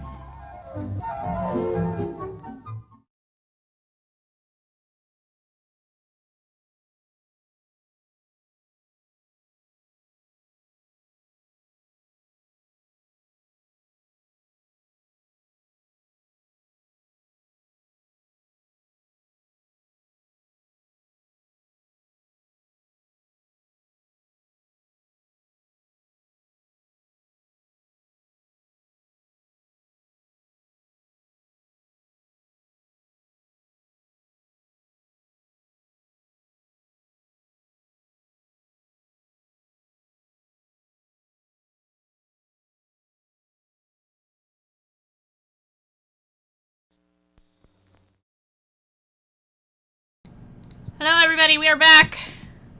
Hello. Hello. We have returned for more shenanigans. Also, who was it that redeemed the card earlier? I think it was Corey. I think it was Corey. I'm not entirely sure. Or nope, I don't see who it was. Whoever redeemed that card for DD earlier. We fixed the thing, so DD is going to get an inspiration card. Or has an inspiration card now. So that's gotten taken care of, so your points weren't wasted. Okay. Honk. Thank you, Seppercrod. Honk. Every time, huh? Every time? Honk! Honk! I can do this all night. I could do this all night. Don't even Mentally, challenge me. I mean, I could just push the button. Mentally, I'm already doing that all the time, like in the background. My brain is just honking. What happens? My brain is a goose. Really, that explains what's wrong with me. There's just a goose in here. All right, so we are back and better than ever. I don't know where I was going with that. You are standing amongst a whole lot of dinosaur corpses in the dark of the night, the spookiness of the evening. It's quite spooky, in fact. I'm going back to bed. Yeah, me too. Some of your tents got knocked over, so you're gonna have to spend a little extra time setting all your stuff back up. It actually takes good hour to get your ship back together and in order. I'm just packing my shit up because, like, fuck it. Exactly. There's no point. The tent is just there to protect you from the elements, kinda, sorta. Yeah, so I'm just packing everything up, and then I'm just gonna sit and contemplate on my life decisions thus far. Yep. Yep. Those of you who are on the final watch, whatever that may be. That'd be me. Yeah. Everybody else. Sorry, go ahead. I was just saying, Goblin and Goblin adjacent girl, unite. Oh God. Dee Dee, you probably just have this watch on your own, uneventful. Okay. Everybody else gets to sleep. Mandii is tons louder than the rest of the members. I don't see how. The volume was fine before. When you lost your camera, when you lost your mic, it came back a little bit louder for us. Anyway. Did it? Maybe there was something up with my wire. I mean, it sounds fine to me, but when Well, it's fine. I feel like this happens in all of our games. All the time the DM is louder than the players, but that's fine. Anyway, yeah. Your watch is uneventful. And I would say, I don't know, Dee Dee, what are you doing with your time while you're chilling? Are you looking about? Are you keeping watch? Are you doing anything in particular? I am actually doing what I'm doing right now, and that is writing my journal entry for the day. Sounds about right. Mandii, may I have used the rest of my spell slots to heal myself before I went to sleep? Sure. I guess. Are we gonna get a long rest anyway? Yeah, you get a long rest, so you don't really need to do that. Like at all. Yeah. So, I know when there might be another random encounter, so that's true. That's why I said before to wait till I tell you I'll have a long rest. I haven't explicitly said that yet, have I? You have all had a long rest. Hooray! That's all the stuff. I should be mean, but I'm not going to. Today. I'm not changing any spells, so we're all good. Cool. So yeah, you have moved on into, what day is this? Oh God. The never-ending eternity of our lives. It's just a constant. There's like so many days that have gone by. It'll be day 16. I think that's right. Day 16. I don't know about never ending, considering this death curse is still about, but Day 16 in the jungle. Rosie. Day 16. Yep. We're in the jungle. Get us out of here. Yep. A kind and benevolent DM, indeed. Yeah, I know, right? I really should be giving you all exhaustion, except for DD. Why? I've been taking off my armor at night. That's not the only thing you can get exhaustion from. You know, fighting a T-Rex in the middle of the night and then having to set up camp and losing all that sleep that you could have been, losing all that time that you could have been doing sleeping. I should absolutely give you exhaustion. Battle makes me sleep better. Yeah. Nope. You just wake up later. Now I feel like I should change my mind. I suddenly feel like I should be changing. Well, I can because it's my game. But I'm not gonna do that today. So remember that when I do start giving you exhaustion for having battles in the middle of the night. So yes, day 16. Sun is up. It is hot as per usual. It's hot. Super hot. Let's do a navigation roll for the day. Our little navigator. 18. See you later, navigator. The mutation roll as well. Mutation roll. Cat. Oh, mutation roll? Okay. Hold on. I got this. Yeah. 18. Nope. You said you got us. What did you get? A 16? 18? 18. Okay, lots of 18s all around. Oh, that's not supposed to be there. I don't like that. Good? No, I need a thing that I do not have. Need a thing. Need a thing. Oh, here we go. All right, so we need. All right. You said it was an 18? Yes. Okay. Yep. You still feel confident in the direction in which you are going, and you are beginning to see the trees thin out and give way to open area. You can actually see to the... Is that east? Hold on, let me double check the compass on here because one of them is flipped. Yes, okay, it is to the east of you. To the east of you, you see an expanse of grassy open area. And what looks like a swampy area, and where the river Ocean Star, the river that you were, the rest of the party was previously canoeing on, feeds into, and you know this to be the Aldani Basin. There are various creatures about, drinking from different areas of the edges, far away from you, and, generally not in your area. There aren't, in fact, while you do see life on other sides of the Aldani Basin and further south from you, in the distance, like far enough that you can't quite make out what they all are, you realize that there is nothing here. Everything that it seems to be hanging out near the basin is far away from the area that you are in now. I will ask Iku about that. What do Iku know about that? Let's see. Oh, she knows. That was a really good roll. She knows everything. She's so fucking smart.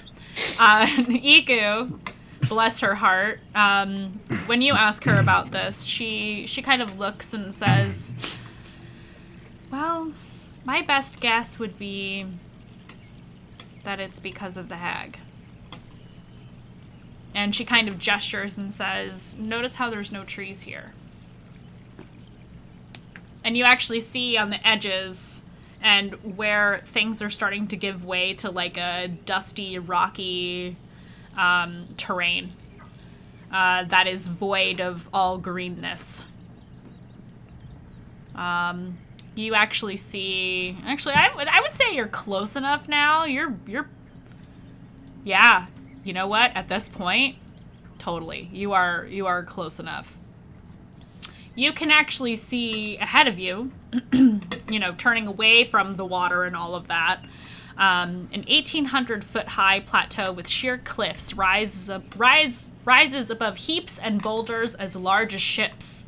A narrow path is cut into the cliff face and seems to climb all the way to the top. So you are standing in this area, and it's not even a gradual change. It just suddenly goes from being lush and green and beautiful, like the jungle around you, to just rock. Are we a little bit above it, which is why we can see it, or are we just down in it, or? No, you're way down. You're ground level, and that is 1,800 feet high. You're seeing it ahead of you. It's way bigger than you. You're tiny, teeny, tiny, way down here. We would know that would lead to Mbala because we were told that Mbala is on like a plateau. Oh yeah, Iku points and says, you know, we're almost there. we should. She actually says to you that you can get into Mbala today. Oh. Mbala. I love you guys. Can Barry go first? Can Barry go first? Jesus Christ. Push him out there. Just sacrifice. Yeet. Is it still raining, by the way? Just or yeet, Barry. No, it's sunny today. It's sunny today. Okay. Yep. Oh, cloud. Need a little sun hat. Aww. That's cute, actually. It's a cute image in my head now. I'm gonna turn to Iku and be like, so how are we supposed to find this poo-poo banana or whatever? Poo-poo banana. Jesus. That's, you know, it's fine. Oh no.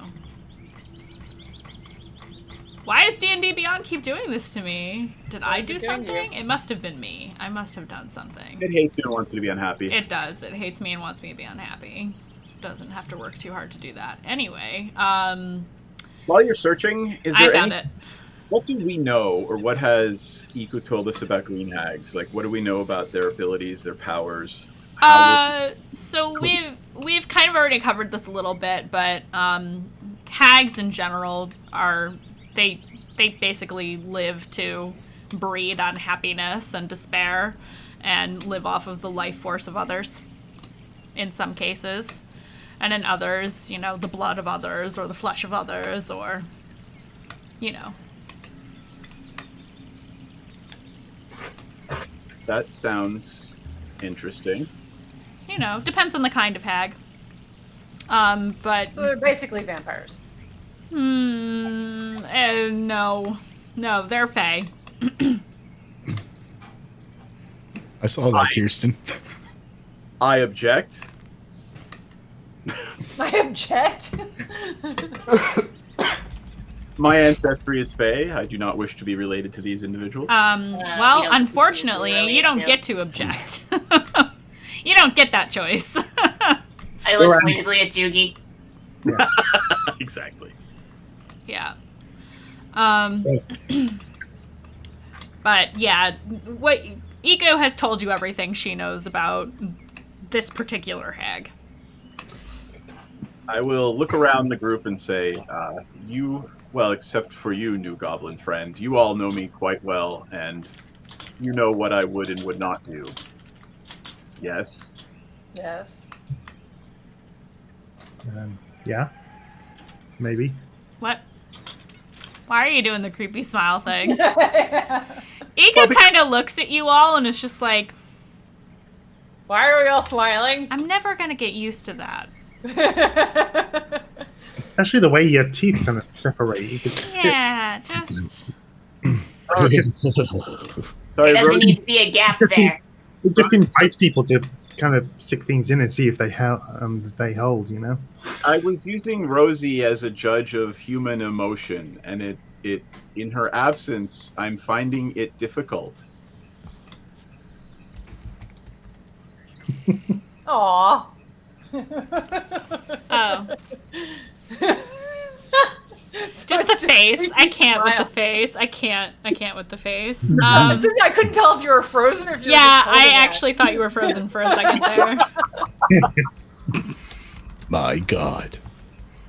We're all gonna do that instead of actually like move ever. We're just gonna sit here going. Mario Panda. I'm just gonna take a nap. Good night. So, who is this Rosie person? This is the one that like abandoned you and like pretended to be your friend or whatever, and then she left you high and dry in the forest. Is that what happened? Yeah, why don't you rub it in a little? Jeez. I mean, I wasn't really trying to, but if you want me to continue, I could. I will just look down at her and smile. I'm going to smile back, but my teeth are very sharp. And Yay! Little I like you, right? goblin-y grin. Iku kind of looks between the two of you as you're like grinning creepily at each other, and she's just like,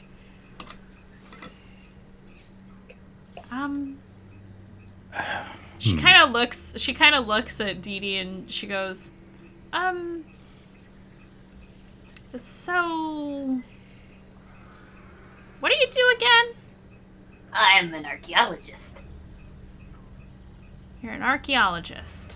Yes, I am just a simple archaeologist. I just like exploring ruins and finding things and stuff. What are you doing here alone? I am on an expedition. By yourself? Well, yeah, I can't trust other people to not try to, claim my discoveries for their own. Then why are you hanging out with us? Because you guys, I don't think you guys have enough smarts to do that, to be completely honest. I love everything about this so much. You nuance. Iku kind of makes a little bit of a face, but she actually Rancid, you see this because your passive perception is pretty damn high. I think yours is the highest, in fact. Yeah, Juki this response. Yeah, yours is the mistaken. You're very mistaken, Miss DD. No, here Rancid is very smart. I look at Rancid, I'm like,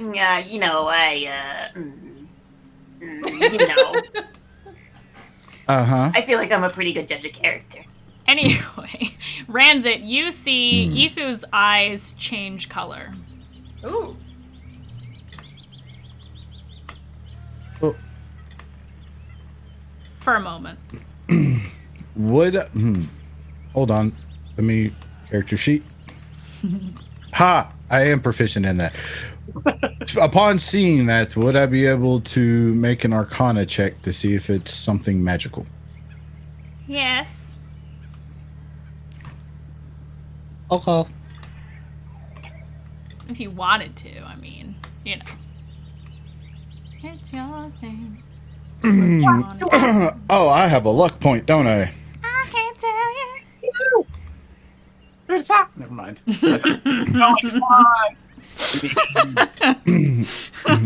Sometimes in game you just channel your inner Travis Willingham and roll a 1 and then a nat 20. Oh, well, there you go. Shit. All right. Yes. Your question was a yes or no. No, I'm just kidding. Her eyes are normally like a brown color, like dark, whatever, nothing out of the ordinary. But for just a moment, they turned like a whitish gold color. Hmm. As to what precisely could have caused that, you do not know.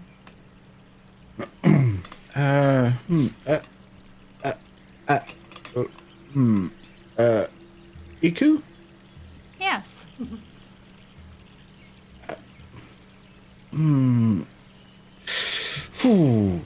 Why did your eyes change color? She kind of What do you mean? They were one color, and then briefly they turned into like a whitish gold color, and now they're back to the color they are now. She kind of looks like she's thinking for a second. She's like, really? Yes. Could it have been the light? And she looks up. No. Looks at you. I don't believe it could be the light. Yours don't? Yeah, that's right, Corey. Yours Right. don't do that? You don't do that? Isn't that normal for humans? It's fine. Despite what that one says, I'm smarter than that. No. Why did your eyes change color? God damn it, Bash. I know what you're doing. She just kind of, Do we hear this conversation? Obviously. Yeah, you guys are standing all right next to each other. I start staring at Iku. I'm like, she kind of looks at you all and is just like. I take my magnifying glass and I'm like holding it up to her eyes. Her eyes are just brown. Hey, Iku. Yes? Did you meet first? Sorry? What? Which of us did you meet first? That would be me. Shut up! I met. Oh my fucking Christ! I know. Jugi would say that. I know. She points at both of you and says, I met you both basically at the same time. Meaning Okay. Druj and Jugi.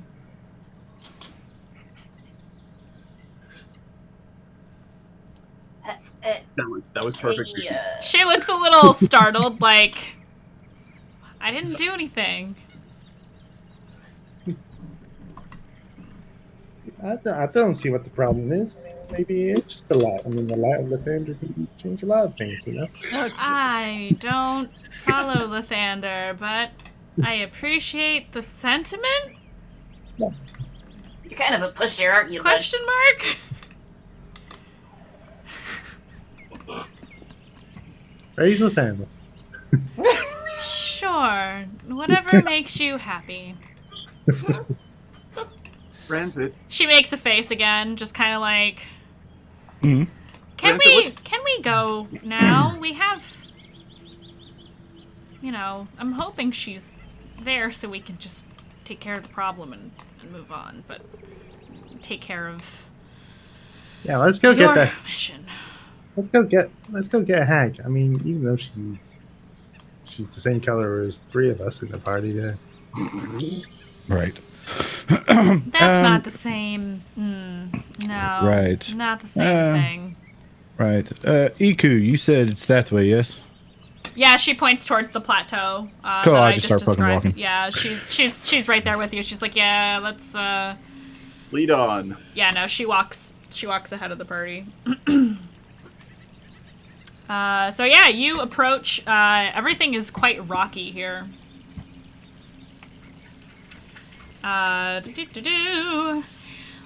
So you walk. It's a few miles before you actually get to the plateau. It's quite in the distance for you.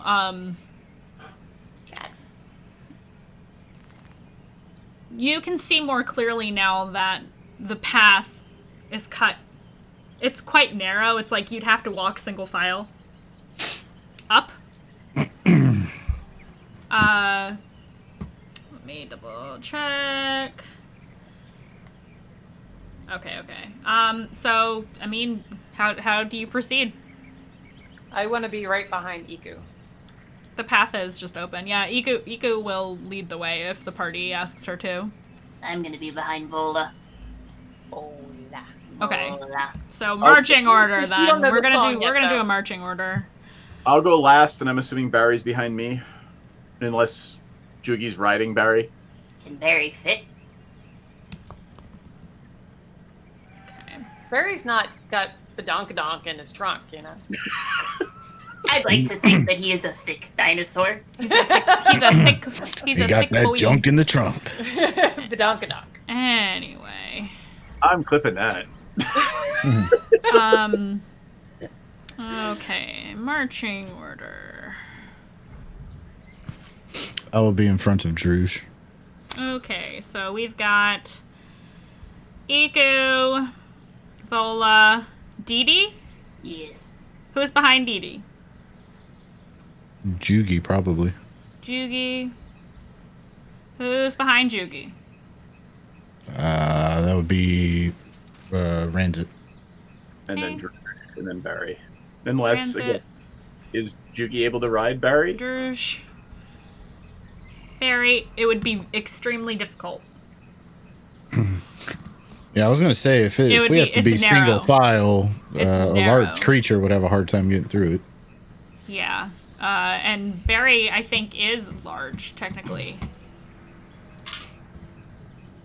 Let me double check. Look at the Hadrosaur. Why do I not have his character sheet open just by default at this point? Hadrosaur. Hadrosaurus. Yes, badonkadonk, chat. Badonkadonk. Badonkadonk. I'm just flipping through gifts. Donkadonk. Yeah, it is large. Mm-hmm. He's large. That's why. He's large. Large. He's large. I didn't mean to say it weird, okay? Jeez. That red dragon comes back and eats all of you. Okay, so Iku leads the charge. That's good to know. For when she pushes you off the cliff, just kidding. No, I wouldn't. No, wouldn't do that. That's not nice. Yeah, do something. Sorry. So you, it's a very winding path. It's a lot of like going up and then going, up in the opposite direction, and a lot of zigzagging up the cliff face. Fun. Hold on. Actually, do I still have that spell prepared? Oh no. Oh no. I do. Oh no, what are you doing? I have spider climb prepared. Oh, fucking damn it. You want to climb the fucking cliff thing? Go ahead. I can. I'm just saying. At this moment, no. I'm going to stick with the party. Oh, okay. I was going to say, you can do that. I don't know why you would want to, but you can do that. I can. Yeah, I'm not going to. I mean, I could. I mean, if you want to make things harder for yourselves, go right the fuck ahead. If you have the right equipment to do it, anyway, unless you use a spell. Yeah. So yes, you climb ever higher. At this point, you are above the tree line, and you can see really far at this point. You're about halfway up, and you see all of the Aldani Basin and all of the wildlife surrounding it, and creatures just moving about as naturally as possible. And I will take a perception check from the entire party, please. 1 sec. 15. 11. Where is my perception? There it is. That would Okay. be 19. Perception, you say? Perception, indeed. Perception. 22. God damn it, I knew you were gonna roll super high. 15, 19. Oh, god damn it, Corey. Every day is a winding road. I can't stop now. God.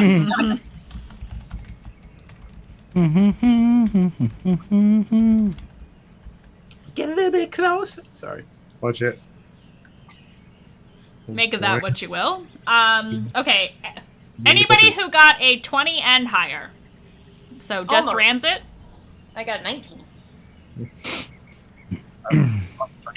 So yeah, so 20 and higher. So just Ranzit.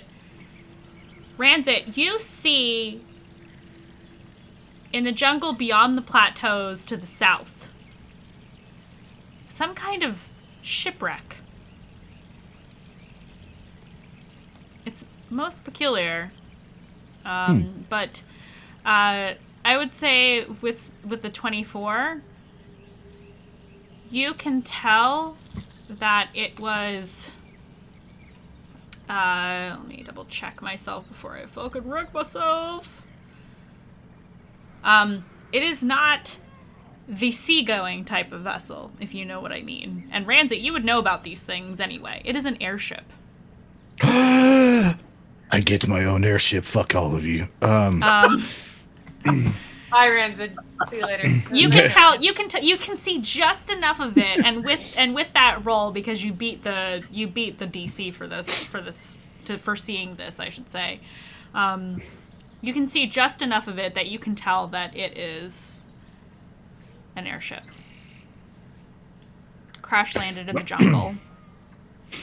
Right. Can I tell? Well, obviously, it's a shipwreck, but. Yep. And probably Seth. Is it like beyond repair of a shipwreck, or is it like it was brought down by some means and it is never made it back up? It is far enough away that you cannot tell. Okay. Yes. Unfortunately. No, that's fine. Deal with the hag. I go get a ship. Airship. Fuck the death curse. I need an airship. Yeah, fuck the death curse. I got a ship, motherfuckers. I don't know. Still with them. Yeah. So I will definitely make note of that. Do you say anything to the party? You can say no. You can say no any old time. It's fine. Not yet. Okay. So you continue on up. The view is beautiful. The jungle is gorgeous. You know, all things considered. As much as you probably are hating the place that you're in now, because it's been 16 days of trudging through this bullshit, and DD for you even longer. DD, at this point, you've probably been running around the jungle for about a month. Yeah. So, you go up further, you notice kind of, as you get like a little bit of a better view of like the lip of the plateau, like the top, there is definitely a cleft in the stone face, but it's away from the path, like it's removed from the actual path. So you finally make your ways to the top. Making my way. You're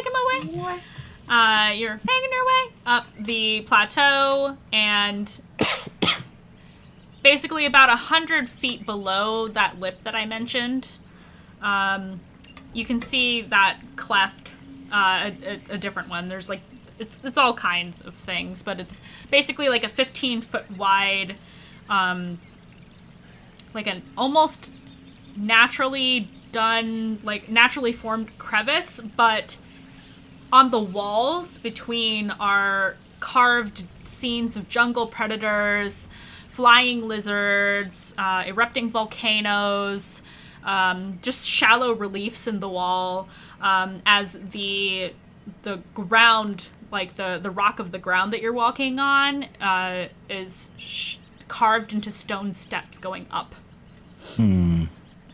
And the stone steps emerge onto the top of the plateau beneath a once grand but now decrepit wooden gateway. The gates that sealed this entrance are rotted away. Only their rusted iron hinges and reinforcing bands remain. In their place are heaps of human skulls, picked clean of all flesh and bleached white by the sun. They grin up at you from the roadway and down from atop towering mounds. I feel like I'm home.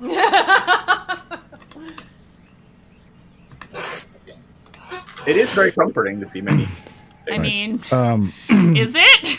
Because Iku, you can see the look on Iku's face when she sees this, and it is just grim. She looks very grim right now. Upon seeing the skulls, the numerous amount of them, Lots, hundreds. and then thinking of the airship that is on ground that I saw. Mm-hmm. And then remembering the crocodile man thing that we dealt with however many days ago it was. Yeah, it's been a while. Been a while. Been a while. I am like Ranzid's eyes are gonna start, bouncing back and forth, and it's like that meme of the lady and all the math theories going on. Yes. And it just pops up in his head. Oh shit, this isn't good. And he's gonna activate his arcane armor. Okay. Yeah.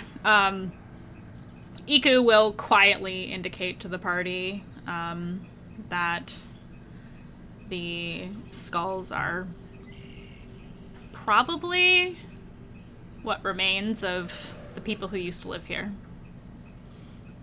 How many of them would you say there were? Hundreds. I'm obviously trying to count all the skulls. Oh, she just kind of shakes her head at you. And keeps walking up the steps. I'm going to continually, by the way, I'm going to keep skilling myself. I'm going to continually guide myself just until something happens. Okay. Yeah. I'm, at this point, going to cast Detect Evil and Good. Okay. So for the next 10 minutes, I can... let me just look at... I will know if there is an aberration, celestial, elemental, fey, fiend, or undead within 30 feet of me, as well as where the creature is located. Okay, on the steps, and at the top of the steps, you sense nothing. Surprise, surprise. Are there any runes that we could try to decipher? Or, the pictograms are there pictograms, I think you said? Are you all moving to the top of the stairs? There's reliefs carved into the wall, but they don't look to have any particular symbolism other than just that it's, beautiful imagery of things that happen in the jungle. As we're walking up the stairs, or we're walking past these, I'm like, oh, this is just pretty pictures. Pay no mind. Yeah. Yeah, you are fully aware that this is just... It's just art. There's nothing there's no messages in it or anything. It's just it probably at one point was a beautiful entryway to a beautiful little town. And as you reach the top of the stairs, in view, because there's no stepping off of this path unless you want to start wading through all the skulls, because there's that many of them. So you get to that top area and you can see that there's an open plateau area. There are some structures, but they're collapsed huts and rubble of what was left of, very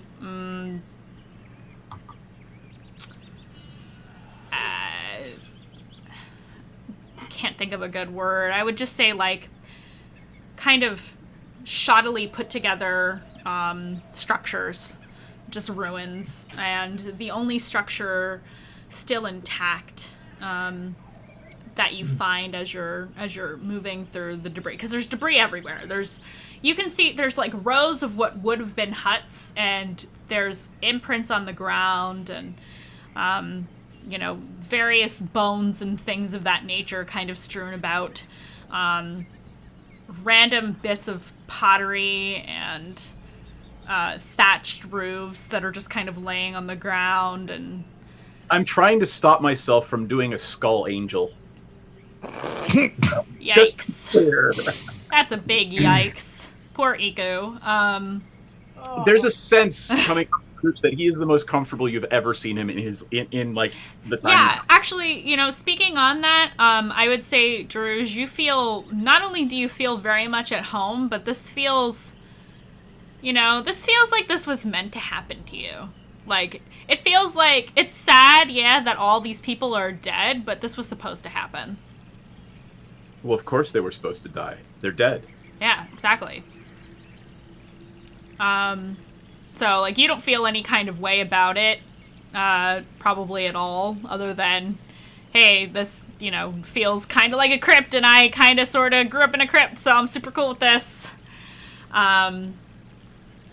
So yeah, you are. This is Mbala, and Iku will motion to, the very few stone foundations left that have since been demolished by rain and wind and time.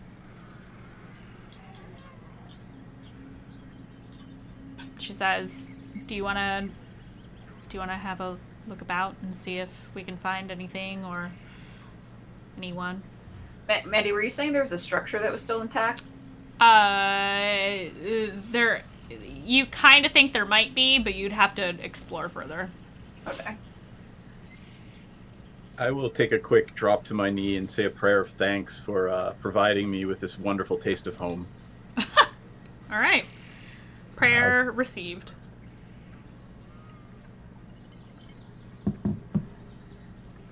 I'm gonna start perusing around. Me too.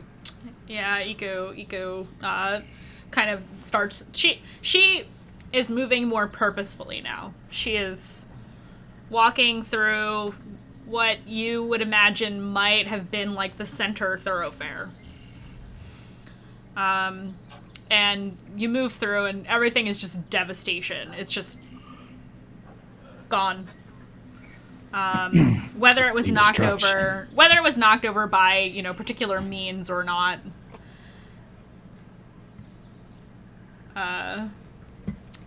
Sorry, I'm getting things here. You make your way into the town, and the only structure that is still intact is a lone hut about 1,000 yards roughly southwest of the gate that you walked through to get here. At the edge of a boulder field. So the terrain is just super... I want to be clear, like, most of the terrain that you're walking on is not even. It's not nice. It's very rocky, and there's boulders, random boulders, kind of all over the place. The hut is made from thatch and animal hide stretched over the rib cage of what might be some kind of large reptilian type of skeleton. Animal skulls, wind chimes, and totems of feathers and shells rattle in the breeze, and smoke drifts from the hut. A creature shuffles slowly around the hut, hunched over in an animal-like posture. As you approach, you realize that it is a human woman, impossibly old, crippled by arthritis, blinded by cataracts. Her dark face and bald head are outlined with streaks of yellow clay suggesting the shape of a skull, or perhaps it's her shriveled flesh creating that illusion. And Iku stops a little ways away, and just has her staff in hand, and is like, she's like trembling, and she points at the woman. Seeing Iku react like that, I am going to immediately cast Shadow of Armors on myself. Armor of Shadows. Does my detect evil and good ping at this time? Oh yeah. This is a fey creature. I was just about to get to that part. Thank you for reminding me. I pull in how big? I will whisper, Judy, do you want to handle this, or should I? I think we have something in common. I think we all have something in common here. Well, It's at this point that the woman turns to the party. And she says,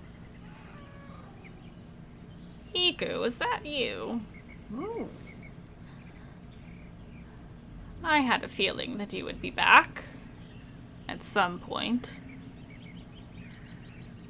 Well, as you can see, there's no one left to greet you. And Iku is just like, she's just shaking. She's so angry. And she kind of tilts her head. You can see that she is quite blind. She just kind of tilts her head and says, are you here to help me with my work, or are you here to stand in the way? And she smiles then, and you see her teeth are all rotten. Oral hygiene is very important. Apparently not. Jiggy kind of like looks at DD because she's still kind of surprised that a goblin would say such a thing. DD's teeth are immaculately white and very, very well taken care of. Yeah, she totally does the what is it? The whitening strips. Yeah, she flosses too, man. She's dedicated. She does that, She's got the thing with the light that you stick in your mouth. Yeah. It's magic though. That's what she does all night. Yeah, I beg to differ, but nothing compares with Druzha's regimen of oral hygiene and the gleaming white rictus grin. So, just saying. We're gonna have like a creepy smile. You guys gonna have You like guys- a floss off? You guys, yeah, floss off. gotta stay flossing. Gotta stay flossing, Adorkable Killers. All right. Anyway, A rap battle, like a rap battle. this woman is speaking to you. What's going on, folks? Sorry, got distracted. I react to Iku's reaction to this woman, and I am creeped out by this woman, obviously, and I'm just like axe in hand, like what the fuck. Yeah, that's what I'm doing. Okay. You just hear like transformer noises coming from Ranzit. That's about as good as I can do. Weep whoop. Beep beep. Vroom vroom vroom.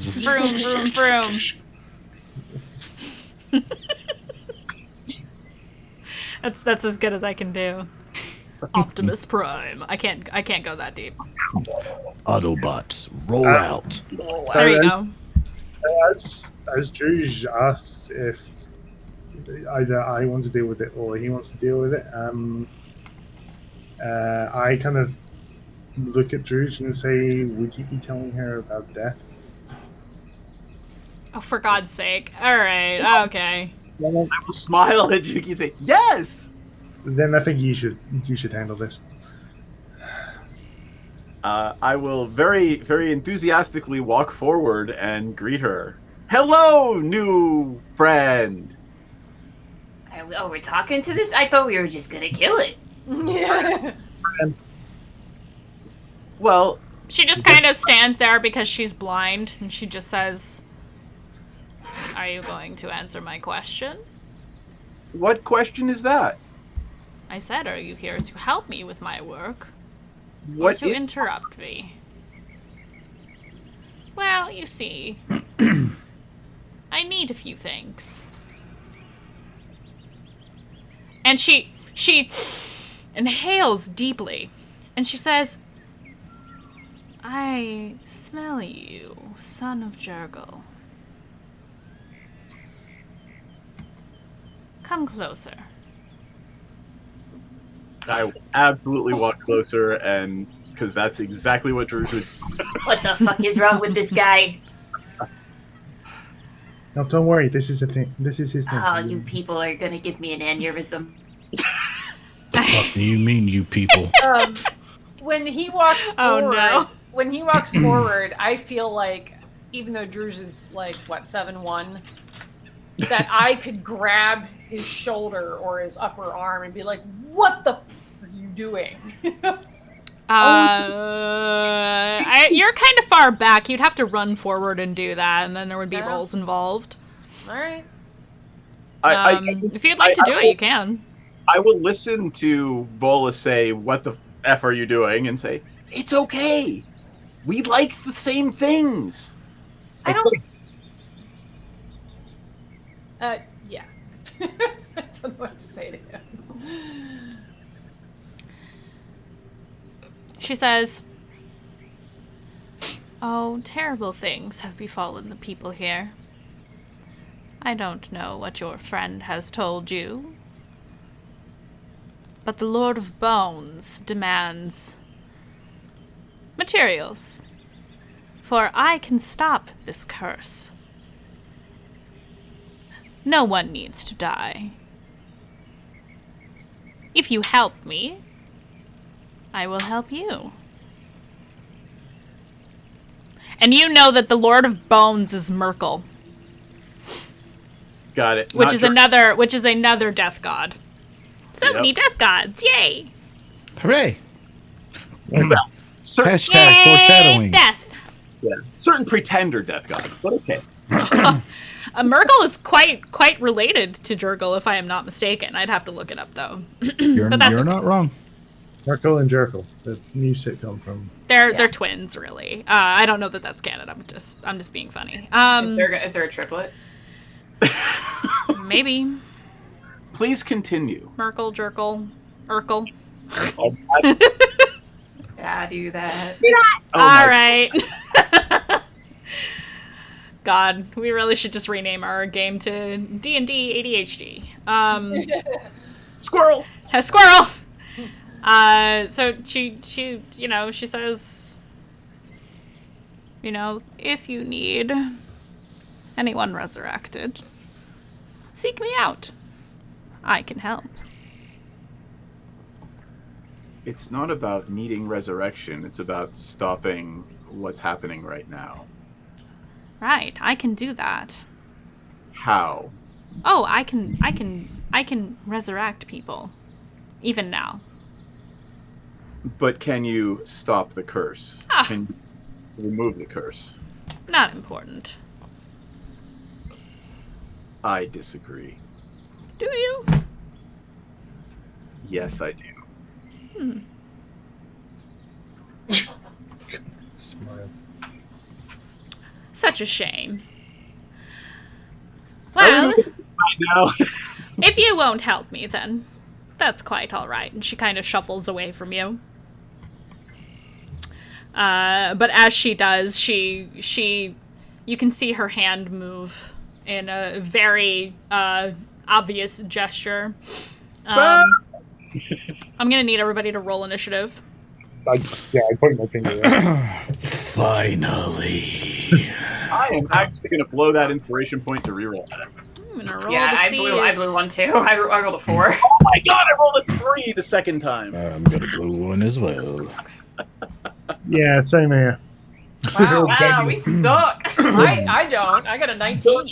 Let's go, Vola. Yeah. Good lord, I am Travis Willingham reincarnated tonight. Again? Yeah, I rolled a nat 1 using inspo, got a 20. Well, I rolled a 4. I rolled a 7 and then rerolled and got a 3. Okay, hold on. Who got 20 and up? 23. I got a 20. Let's see what Iku got. Tempted to give Iku a penalty. Why? Because she's freaking out. Panic. She's mad. Yeah. She has a lot of feelings. She does. The feels. Okay, she actually still rolled really high. Who got the 20? Was it DD? Yeah, it was me. Okay, who got 15 to 19? Oh boy. Yikes, guys. Oh boy. 10 to 14? Oh no, Vola got 19. Oh, 19? Okay. Oh, sorry. 19 for Vola. Who got 10 to 14? Oh no. 10 and below. I got a 3. Well, my first roll was a 5, so I re-rolled with initiative, and then I got a 6. So. Yeah, you're right in the same At boat. least you got higher. I know. Drew, you got a 3. Silver linings and all that. And Jugi got a 6. I got a 3. And let me roll for the hag. Roll for the... I love how you were like, we're going to try to talk to her, but nah, we're not actually going to try to talk to her. It's a hag. So, talking to her usually ends up being a bad thing. Well, I mean, in all honesty, we did try to talk to something that killed a whole bunch of, like, an entire town. So, you know. Okay, let me roll for some other stuff. 1 second. Then we'll switch over. Actually, while I'm rolling for that, I'll switch over to the battle music.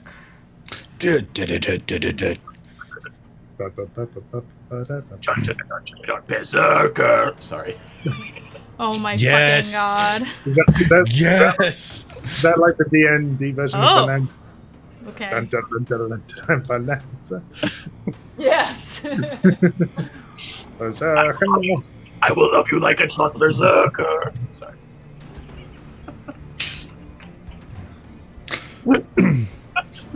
laugh to myself.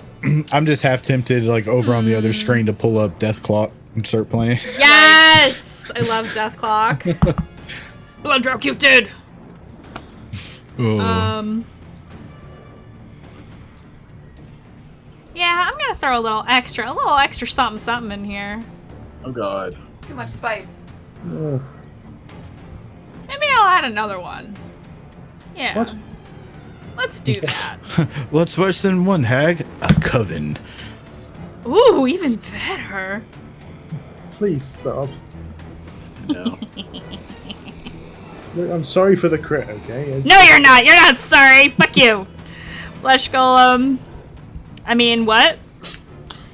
Yep. Not the flesh golem. God damn it.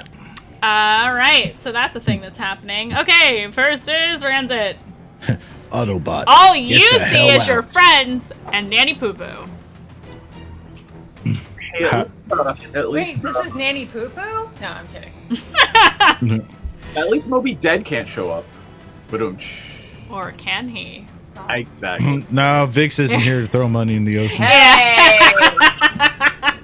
I'm a bit offended, not gonna lie. Hey, you'll get over it. Littering is bad, okay? It's You don't bad. throw fucking money into the ocean. Exactly. We need that money to buy things. It's a copper face, you really can't get much with a copper face. But didn't we do that in the day? You can buy sweets. You can buy cheap alcohol. Justice, I agree. Justice for Moby Dead. Right. And how far away is Druge and yeah. Druge, everybody's kind of I would say the party is kind of lined up like, I don't know, 20 feet away from where Nanny Poo Poo was standing. Druge is about 10 feet from you. Nanny Poo Poo is about 10 feet from Druge, kind of off to the right. Cool. So she's within fireball range. Oh, Jesus fucking Christ. Alright. No, don't worry. I don't have fireball. So I was gonna say, I don't think you're high enough level for that yet. not yet. Not yet. I guess I'll have to kill you before you get that high. Probably. Just kidding. I like your character. Well,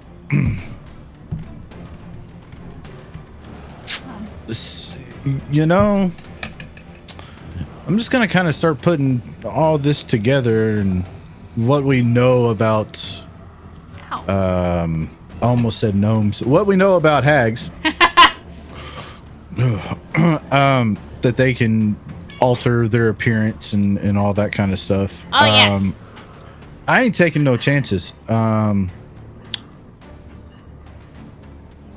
gonna go try to give her a superpower beatdown. Superpower beatdown! All right.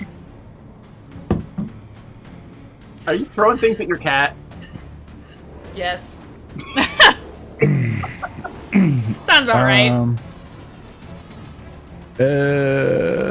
Yeah. What are you doing? What are you doing? Help! I'm running right past Drew's, and I'm just like winding up with a haymaker. Boom! All right. That's going to be a nope and burn an inspiration. Okay. Dirty 20 to hit.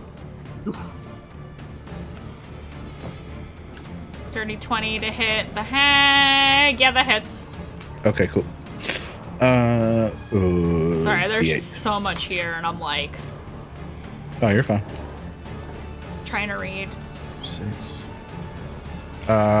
First hit would be 12 damage. 12 damage. Yes, ma'am. Second one. The second haymaker. Man, I'm burning through inspiration tonight like crazy. That's cool. I still have inspo and a crit. Yep. Oh, hello there, Mr. Willingham, yet again. Jesus. Okay. Don't take the Lord's name in vain. How dare you? Wait. Second hit would be 21. Hits. No, 21 damage. Oh, 21 Jesus fucking lord. And bonus action, smack upon the head. Okay. What's smack up? What is smack upon the head? What precisely? Like you know. Is it the gauntlets? One, and then just. So it's the gauntlets that you're using. Yeah. Oh, okay. Yeah, it's just like. Okay. But I don't get the extra bonus on the damage. Okay, what did you roll to hit on that third one? 19. That hits. Cool, and 6 points of damage. Okay. And let's see, so that was like 20 feet? Yeah. Yeah. Okay. I will pass turn. Okie dokie. Next up is... Oh god, what did I do? Next up is Iku. Oh... Let me roll. To see if... Actually, let me roll this dice instead. Let me roll to see. Uh-oh. Okay. Alright. Wow. I wasn't expecting that. Guys, we're in danger. No, this is cool. This is super cool. Oh man, I was gonna wait. I might wait. Maybe I'll wait. I'll wait. I'm actually gonna use that roll though. Iku is going to... Man, she really doesn't have any friggin' spells that actually like hurt people, I realize. She's gonna come like smack Nanny Poo Poo with her staff, just like whack! And that was a nat 20 whack. that I rolled. So that's gonna be however much damage that is.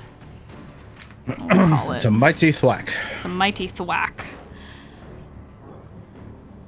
To Nanny Poo Poo. Alright, that's Iku's turn. She is mad! She's like forgotten about the whole magic thing and it's just like, ha! Yeah. She's angry. She's very angry. DD. Bonus action, I am going to hex Nanny Poo Poo. Okay. I am going to say she has disadvantage on wisdom checks, I guess. Wisdom? Yeah. Okay. And then I am going to Eldritch Blast her. Eldritch Blast. Eldritch Blast. We be blasted. That is a 20 something to hit. That hits.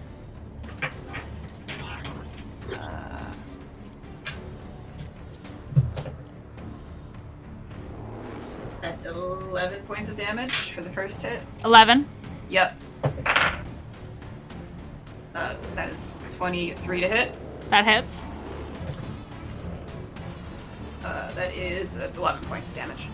Okay. And then I'm gonna back up a little bit. Okay. So I'm more behind the party because, you know, flesh shields.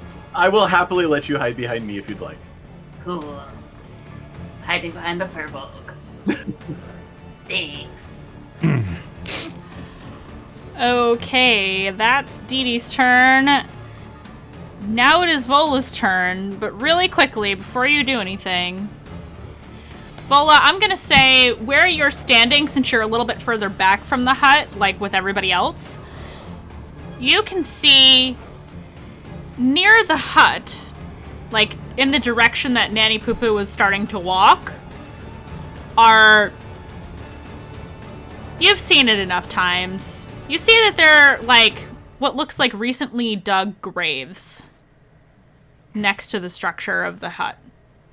Uh-oh. And the ground is beginning to move. Because they're zombies. I got this. Maybe. Just gonna say you noticed that. And now you may proceed with your turn. You notice that. I'm not saying anyone else notices that, Druge. Vola notices that. I'm pretty freaked out by Miss Poo-Poo. It's a whole lot of poo-poo, I'll tell you what. A whole lot of poo-poo. So That's a whole lot of poo going on right there. I'm That's gonna frenzy rage. Oh yeah. Oh yeah. So that means This not is this the- turn, but every turn after this, I can do a single melee weapon attack as a bonus action. So that means like a third attack, basically. Okie dokie. So, taking my big old great axe at Miss Poo-Poo. That'd be an 18. 18 hits. Up that poo-poo. That'd be only 5 damage on that one. How much? 5. Okay. And then, doing it again.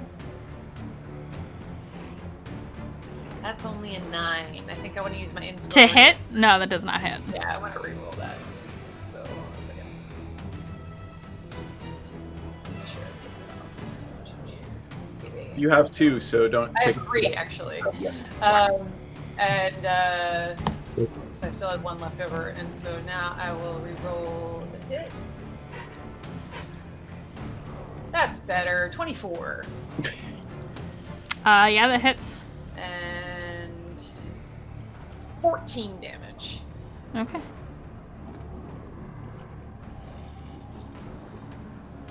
And that's all I get this turn.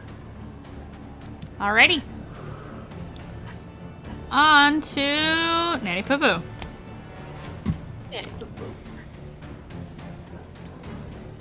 Nanny Poo Poo is gonna turn invisible. Because fuck you guys. I can still detect it though, right? Because of my.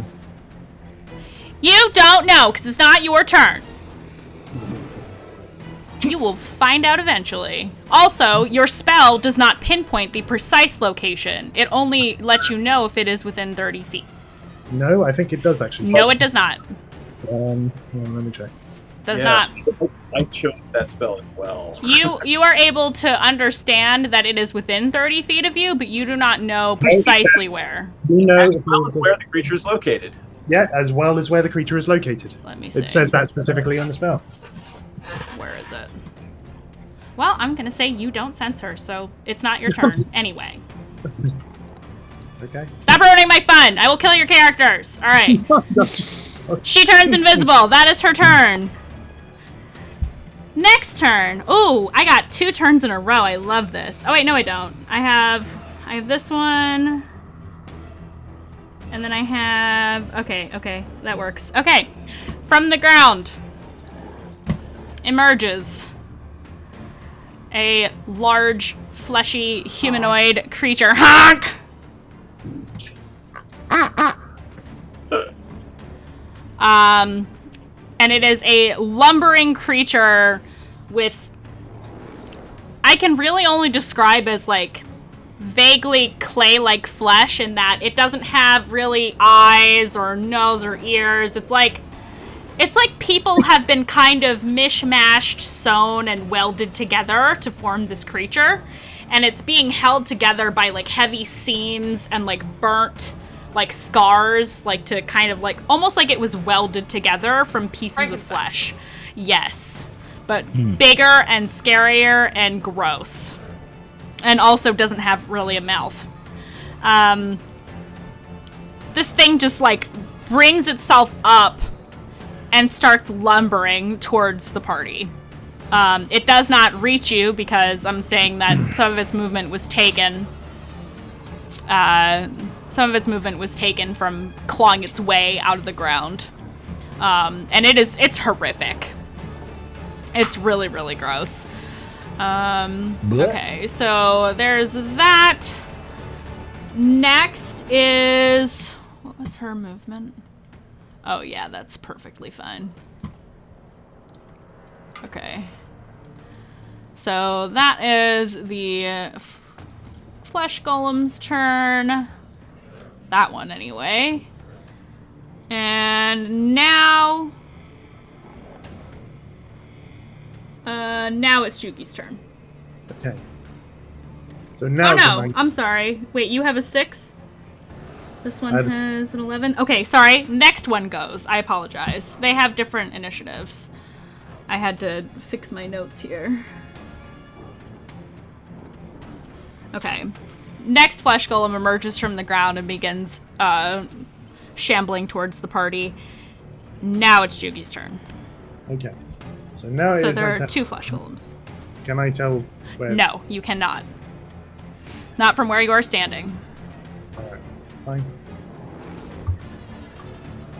Alright, well... You were already more than 30 feet away from her as she moved away. Like, you felt, like, when you walked up to the hut and you were standing there while she was talking to you, but she was moving out of that range because you were standing further back. And now she probably has moved even further because you can no longer sense her. Alright. Okay. Well, I guess since I can't see her, Nope. Then smite it. I might as well go for these flesh golems. How far are they away from me? They are probably about 40 feet away. Okay, well that should be fine then if I go 30 feet. Sure. If I go 30 feet, I have 10 feet range after all. Okay. Bonus action, Searing Smite. So I lose my Detect Evil and Good anyway. Okay. Because it's concentration. And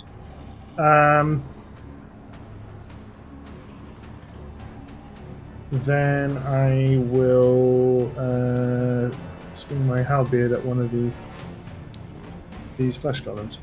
Okay. What kind of damage does your halberd do? Slashing. Normally. Okay. Thank you. Okay, so that is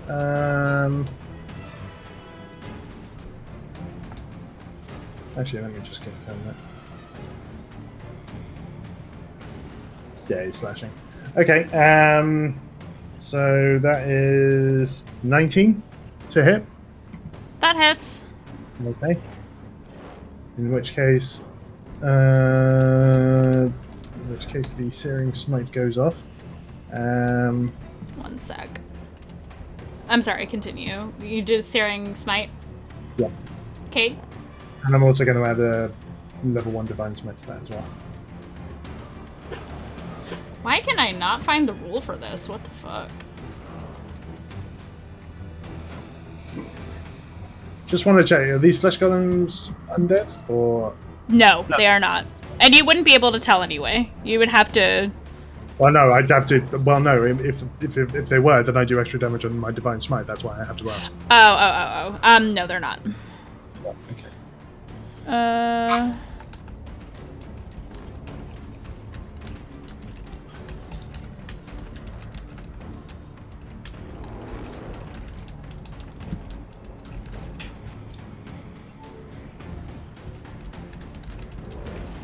Uh-oh.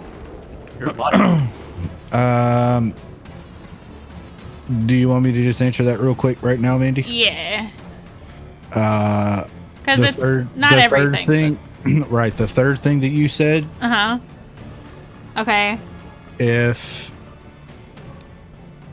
okay, when something says like it's immune to certain types of damage, and it says immune to blah blah blah blah blah blah from non-magical attacks, unless they're silver, adamantine, whatever. If the source of the attack, like the weapon or whatever, is not magical and or adamantine, they will take no damage. Okay. That's good to know. Okay. Yeah. So that means does the Divine Smite then count? Because that's radiant damage. So I think it would. Yeah, if it's magic, like if it's immune to certain types of damage types, then that would still take effect, but it all depends on what it's immune so to. you stab it, Jugi, and then how much damage did you do with the smite? How much radiant damage is that? Well, my the Searing Smite. The Searing Smite does 2 damage, and it's on fire. But that's fire. Okay. I mean, the slashing damage is 10 points of damage, and the divine smite is it's only 4 radiant. Okay. But I get the feeling you're going to tell me the slashing doesn't work. You don't know that. You stab it, but it doesn't seem. I don't know. It doesn't seem to have like any kind of particular emotions anyway, so it would be impossible for you to tell if it was actually feeling pain or not. Okay. But the fire goes off. You said it's you said it's on fire now. It's on fire now, yeah. Does it say how much damage it does per whatever? Per round? It rolls. Hang on. Right. Let me see. Yeah, basically, at the start of each of its turns until the spell ends, the target must make a Constitution saving throw. On a failed save, it takes another 1d6 fire damage. Okay, so on its next turn. Yeah, but on this attack, I still do 2 fire damage as well. Okay. As well as on top of the on top of the 4 radiant damage. Okay. That's fine. Okay. Anything else on your turn? Well, I can attack it again. Yeah, go ahead. I get the sense this isn't going to work. I only rolled a 11. That hits. Okay. Well, I'm not gonna. Well, I need to conserve my spell slot, so I'm not gonna divine smite. So that's 7 points of damage. Slashing damage. 7 points. Slashing damage, yes. Okay. Any other kinds of damage? Smites or whatever? Not this one, no. Okay. Alrighty, that is Jugi's turn. Next is the last flesh golem, which will also emerge from the ground. And that's its turn. They don't really make sound because they don't really have mouths. Magic mouth. Yeah, magic. Oh my god, just cast magic mouth on it and make it talk. It is an artificer spell. Yeah, exactly. Droosh. I will move forward 30 feet and cast Detect Good and Evil. Which direction are you moving in? Towards the last place I saw her.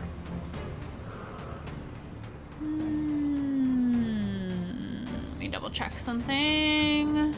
I can't see where we are in streetwise, so I don't know if there's alleys she could have ducked down or whatever, but...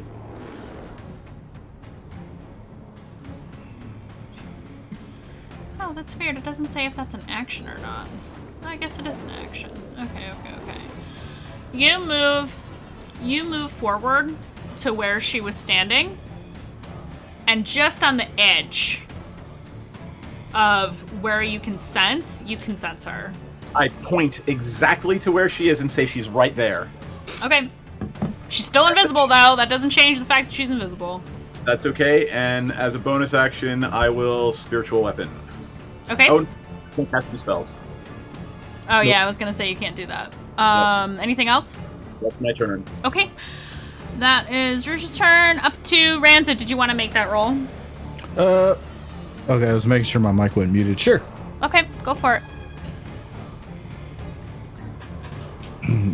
That would be a 14 on the die, so okay. 22. Wow, damn. Okay. I would say, yeah, I set the DC kind of high for that because it's not necessarily something you would know about typically, but you seem to recall after reading through some kind of, somewhat occult alchemy type, like the fantasy equivalent of a zine. about this kind of thing, creating constructs and things of that nature. I would say you know enough to know that typical types of I won't give you the full list because it would be I would be hard pressed to justify why Druge would why Ranzit would know that rather. Right. Basically, I'm just getting at my preferred source of damage, which is lightning. Lightning, yes. It is immune to lightning. Yeah, that's basically what I was wanting to get at. And you also have an understanding that the more general types of damage, bludgeoning, piercing, blah blah blah, is not going to hurt this thing at all. Yeah. So immediately I see that and I'm like, oh shit. Yep. Well, I look, Drew's pointed out, she's right there. So knowing that I can't do shit to them, well, I can, but not as well as others. I'm gonna go for the invisible hag, even though I'll be rolling at disadvantage. Okay. Yeah. Are you rolling with the gauntlets? Like, are you doing this from a distance or? No, I'll move forward. Okay. Yeah. What are you going to try to hit her with? My gauntlets. Okay. Let me double check her stuff. Yeah, okay. Go ahead and roll. Yeah. Okay, disadvantage. Here we go. Do it. 10 and 11. Cool. On the die, so that would be 19. That hits. Awesome. For 13 on the first attack, 13 damage. Second attack. Oh, I have to roll for concentration.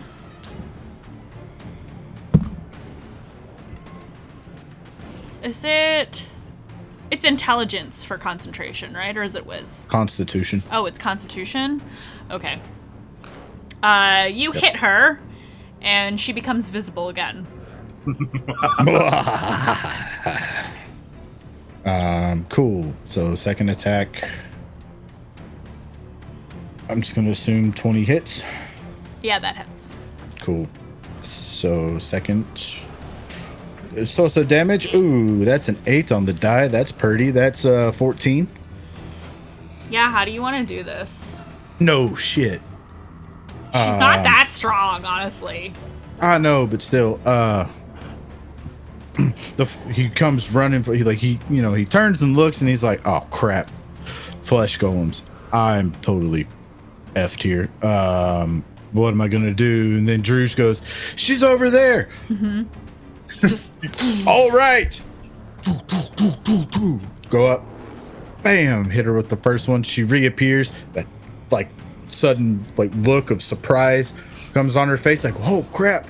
And then just brings down the second gauntlet. Bam! Flattens her face in.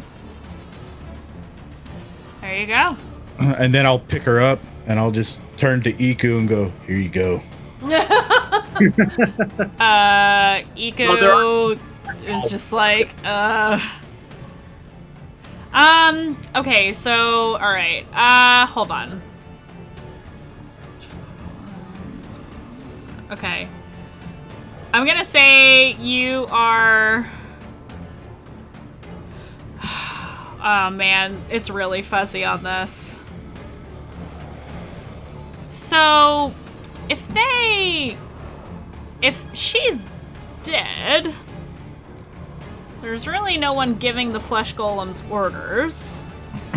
Usually, depending on what type of construct it is and what magics and or spells were used, normally the way I've seen it done most commonly is they will continue to follow the last order that was given. That's what I thought. Okay. Well, that works. Just like certain summons will, you have to actively give them orders or instructions every turn. Mm-hmm. where constructs are basically kill them and. Yeah, right, exactly. Okay, yeah, so you do that. It's Iku's turn, so it's appropriate that you turn to her, and she just kind of looks at you for a second and is just like, okay. And that's not really her jam. I'm just picturing Ranzit as a cat dropping off like a dead hag at the doorstep. Yeah, exactly. She is going to... Well, she wanted the hag dead, so... Yeah, she definitely did. She's actually gonna run over to you and start searching the body. I'm gonna roll. Okay. I'm still in combat, and she's searching the body? Yes. Okay. A woman on a mission, man. Oh, that's actually a really good roll. Okay, that's... we'll get to that in a moment. That's Iku's turn. DD.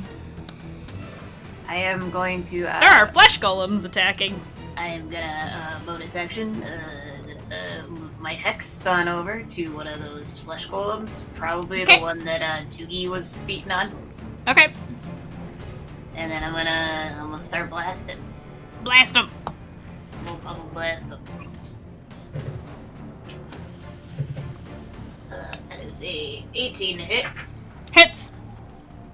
That They is have a very low AC. 9 damage. Okay. And then I'm gonna hit him again. 25. Shoot him. Shoot him. Shoot That's him. gonna Doing be it. 8 points. Another 8 points of damage. Oh, okay.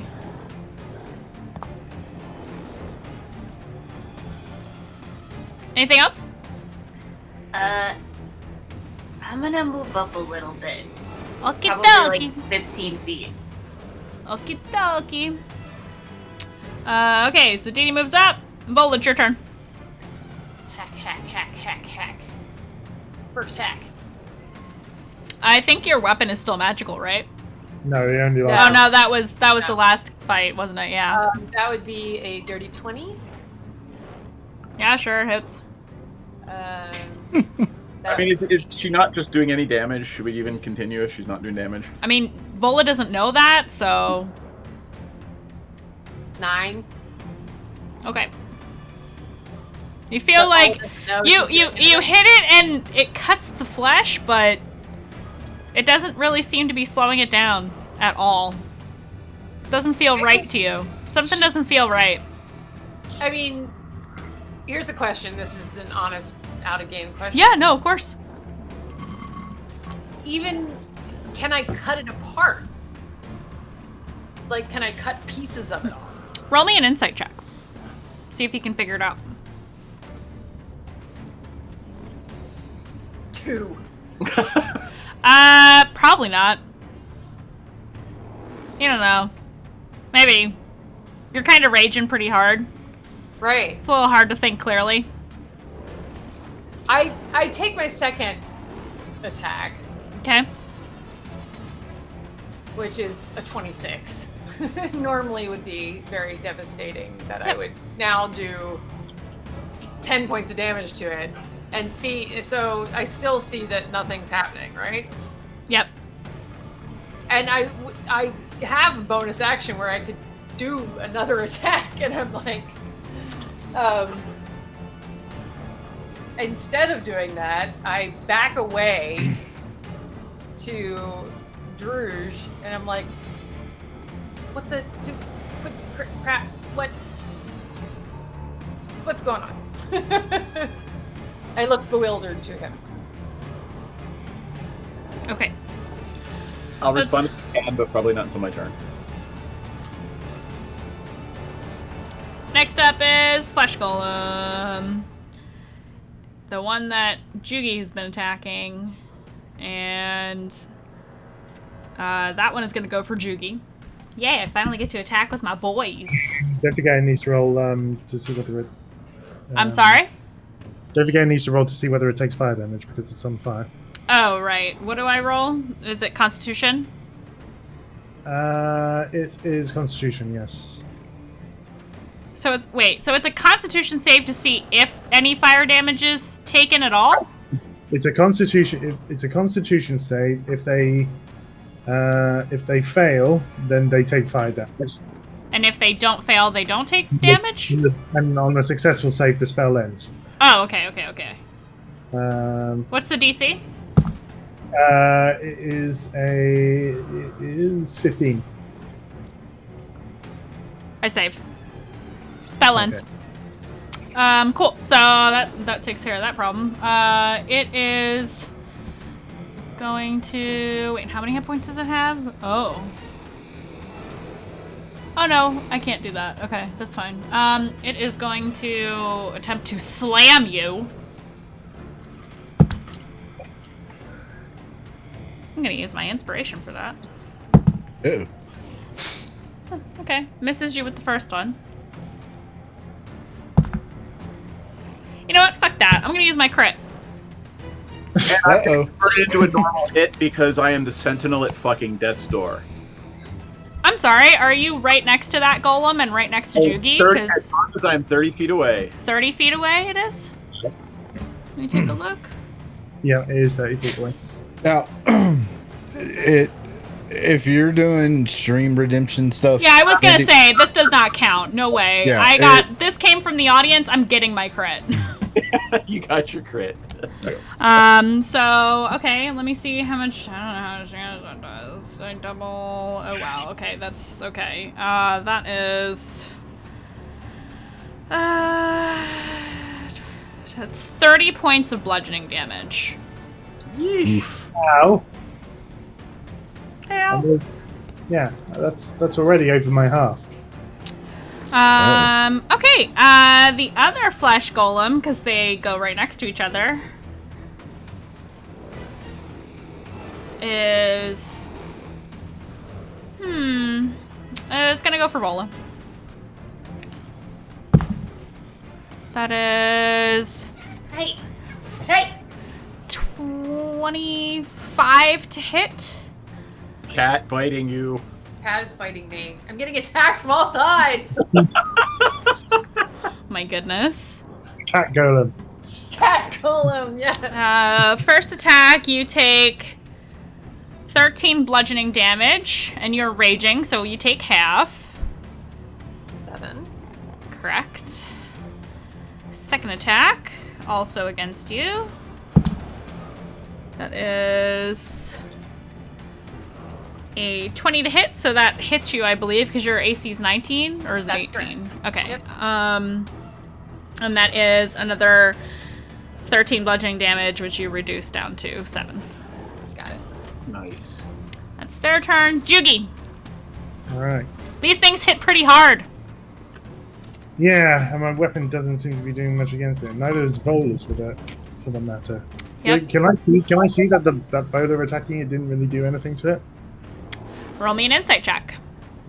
At disadvantage because you were in the middle of fighting something in melee. Melee. I was like, what's that noise? She's sucking up the stuff. I'm an adult. Well, unfortunately, I rolled a 19 and a 17, so that is 21. Okay, very good. Yes, you can tell that it is not doing any damage. It's like, imagine making a little divot in clay. That's what her weapons are doing. Like, so when I say it's cutting, it's not really like completely piercing the flesh. It's like making a little divot. Okay.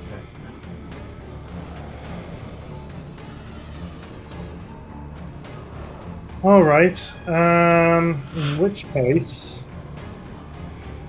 Vola's next to me, isn't she? Because she went up and attacked the same target that I. Okay. I'm going to use a bonus action to cast magic weapon on her great axe, because she can only do physical damage, and I have other options available. So. Okay. So. You have a magical weapon now. Yay. Vola has a magic weapon +1 again. So remember the +1. Yep. Excellent.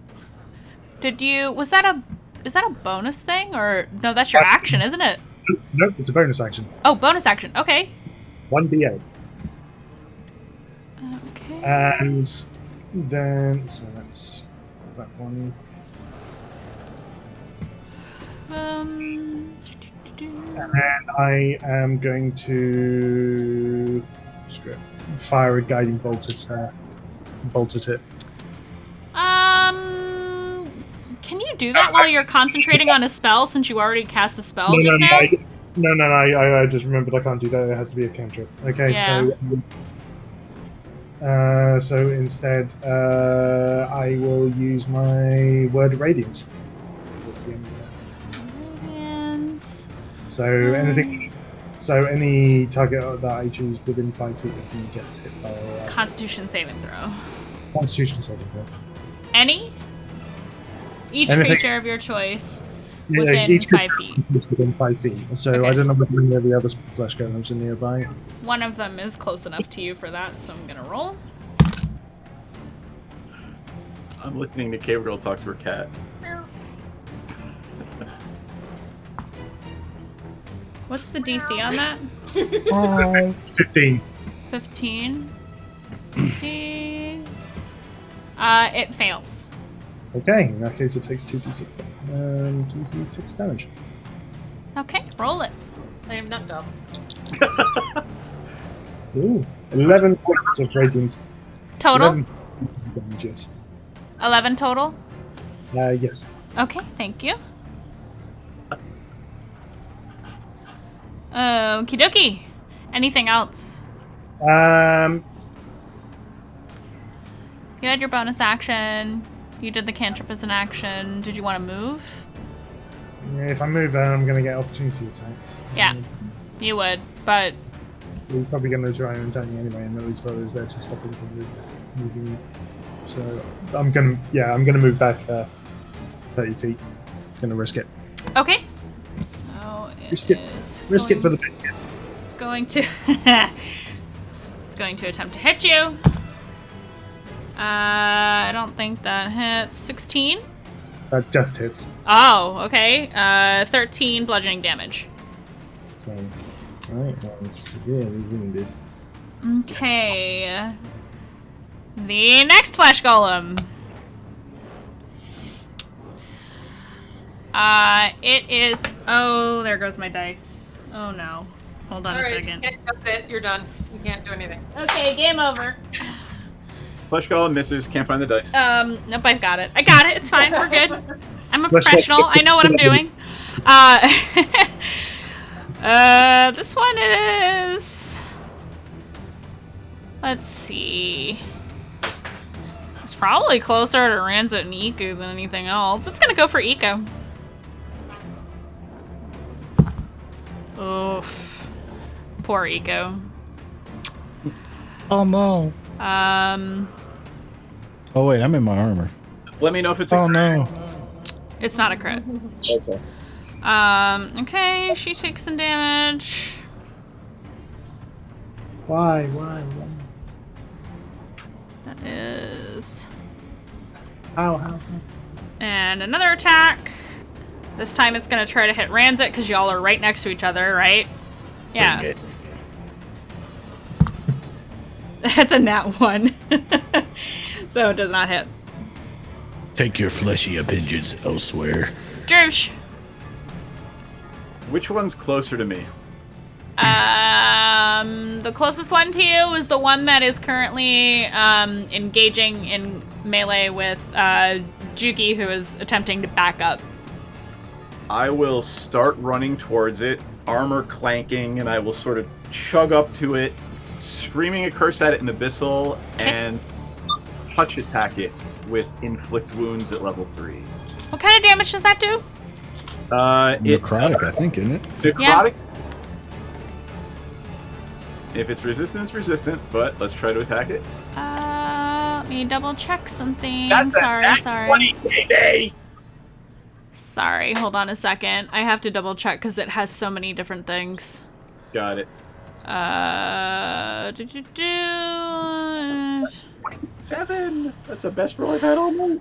Is there a saving throw involved in that, or that's just a hit, right? Because you have to touch it?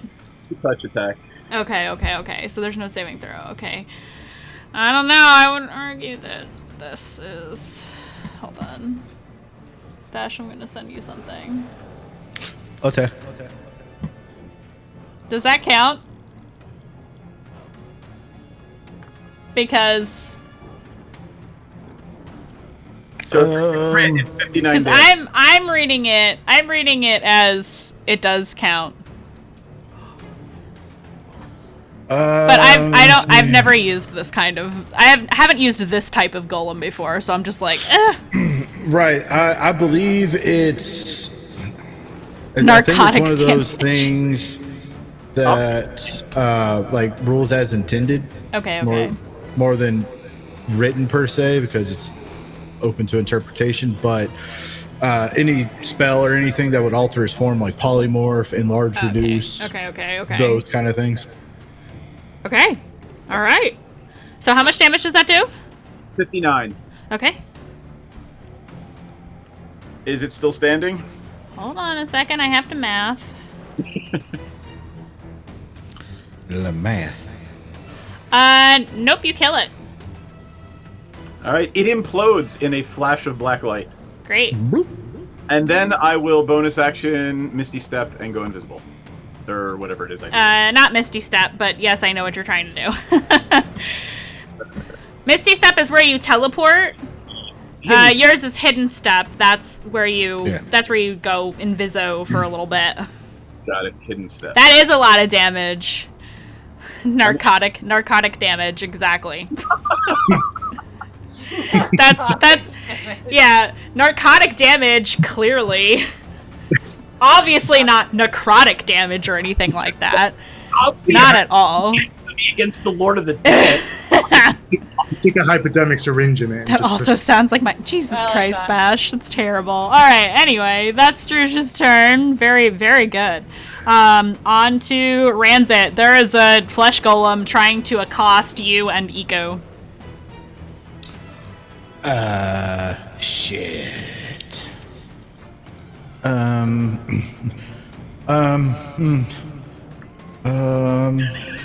What would Girl Glitter Gold do? Oh my god. I'm just picturing the anime of you with the echo and the reverb, trying to figure out what to do in your head. Oh my god, oh my god, oh my god, oh my god, oh my god, oh my god, oh my god, oh my god.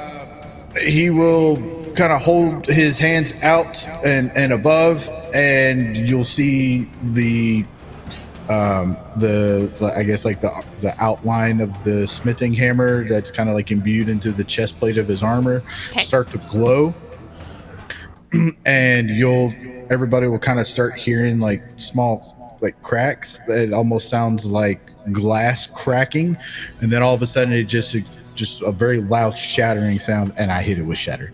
Ooh. Now, how many people does that hit in what kind of range? Because it's right on top of both you and Iku. I believe it's 10 foot. Kirsten, it's Vix's signature spell. Tell me here. It's a 10-foot radius. Okay. Cool. If need be, I would take the attack of opportunity to get it out of Iku's range. Well, can't you specify where shatter occurs? Like, it's not something... you can pick up Yeah, I point in can. range. So... I can. I was just kind of flavoring it that he's like, ah, shit. Right. What am I going to do? Shatter. Right. So do you choose to place it, like, so that it doesn't hit you and Iku? Since you're all kind of right on top of each other? I don't care if it hits me as long as it doesn't hit Iku. Okay. I'll just save you guys the trouble and say you position it in such a way that it only hits the thingy, the golem. Cool. What kind of damage does that do again? It does... Shatter is thunder damage. Okay. Which is not the same as lightning damage, so... Nope. And it's a 17 con save, which the player knows that it's going to make it, but yeah. Not necessarily. Yeah, no, doesn't make it. Oh, good lord, I'm so happy. 8, 15. Yeah, because I only have a plus. Yeah, it doesn't. 20. It doesn't. 20 points of damage. Yes, ma'am. Thank you. All right. Very good. And then bonus action, that blue kind of crackling energy washes over him, and that's my turn. I'll add the 10 hit points. Awesome sauce. Okay, so yeah, you definitely could tell, and from your really good Arcana check that landed as intended. Sweet. Oh wait, I have advantage on saving throws against spells. Let me try that again. That's why I said the player knows he'll probably make it. I made it. All right, then it takes 10 damage. Haha. I forgot that I had advantage. All right. This way a lot to manage. Why do I still have Barry's character sheet up? We're not even using Barry. Did anybody roll for Barry? Nobody rolled for Barry. Barry is just standing and eating grass somewhere else in the area. Barry couldn't get up with us. I said he could, but you couldn't ride him up. That would be. He's that would probably have been. still trying to make his way there. Aww, Barry. This is nice, narrow passage. It's Iku's turn. Iku. It's nice. Aww. Iku is using her action to, basically tear the bandanas and things off of the hag, and grabs hold of the necklaces around her neck and just rips the cords from her neck and holds aloft 3 golden coins on beaded strings. And she says, actually, let me do a check really quick to see if she knows. Holy shit. She says, stop. And all of the flesh golems stand perfectly still. Huzzah! You are now out of combat. He's so smart. You are now out of combat. I immediately start going, hey, could anyone give me a hand here? I will go and lay my hands on Jugi and... Because it would have taken you guys forever to kill those fucking flesh golems. I don't know, man. One more inflicting. I had a magical weapon. I could have done something. It would take you a long time because they have resistance against everything. They absorb certain kinds of damage. They can go berserk. They can do all kinds of shit. And base entry, they have 93 hit points. Yep. Oof. I will heal Jugi while saying, Jugi, if you'd let me slit your throat, I can heal you better. Oh, God. Well, no, it will be very easy. Would you like to try that? No. Okay, well, we'll try it the other way. But... No. Do you want to try dying so that I can heal you better? Maybe. I think that would be nice. Yeah, let's do that. I can just see Drew's looking over at Jugi huh? I'll just do a couple of cure wound spells. Iku will look to the magic-wielding members of the party and says, is anyone able to help me destroy these things? Because they're not great with fire. I can bring fire. Can we, maybe just put them on a pyre and let them die or something? Oh, you mean fire, not magical fire. I mean, really, I just, these cannot be here. They are abominations, yes. Oh, I agree. We will destroy them. Yeah. They may not be evil, but they need to be destroyed. I have no qualms with this. Jugi, first roll is 20. Take 20 back. 20 back. Cool, thanks. I'm gonna cast Searing Smite on my blade and start trying to set these things on fire then. Okay. I pull out a torch. I would say Iku orders them to lay in a pyre kind of deal, and she'll put wood and stuff over top of them. Because she's got the amulets and she's holding them, and everything she says they do while she's holding these things. And so yeah, you set the pyre ablaze, and billows of black smoke just rising into the air, and basically like the smell of, you know, I would say burnt flesh, but it's actually kind of not. I will utter a prayer to Jurgle, thanking him for allowing me to destroy this abomination, because the dead should be dead. Yep. Just a quick question with regards to the village. The buildings are still up, right? The hut, yeah. That's... Oh, there is a single structure standing, and it is the hut. Yeah, I think after a fight like that, maybe we should consider staying the night in the hut instead of in the jungle again, where we can get interrupted. DD. Yeah. I will take an investigation check from you. Okay, I could do that. Here's my good dice. Oh, I'm sorry. You don't even have to roll.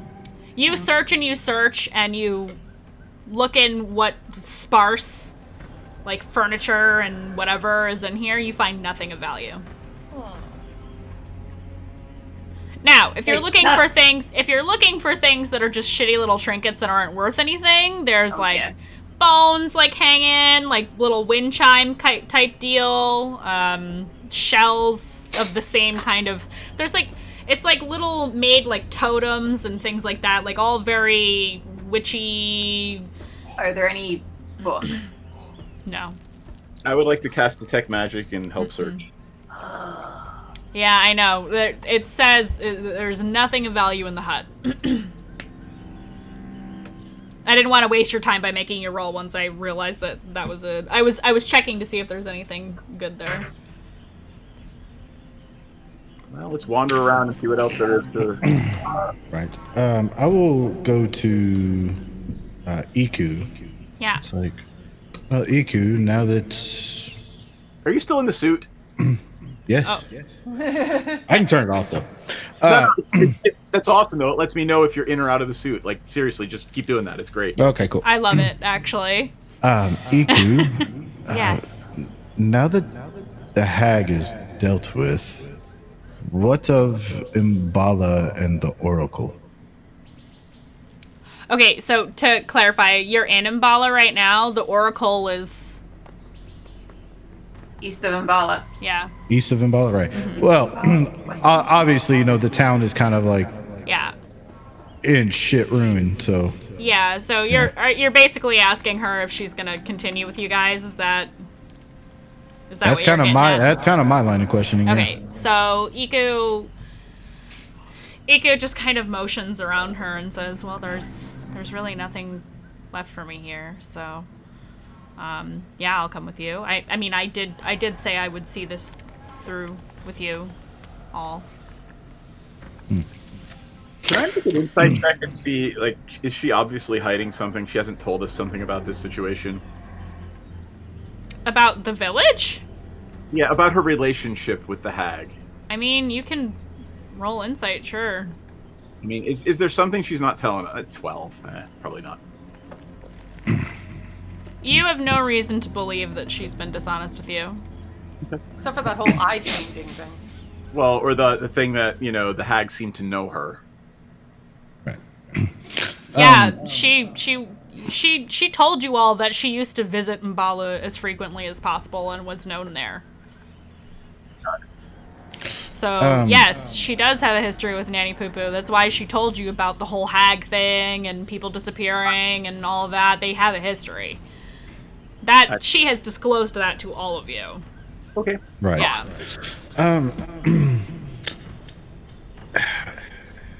I have to ask, Iku, you're more familiar with this town or what it used to be than I.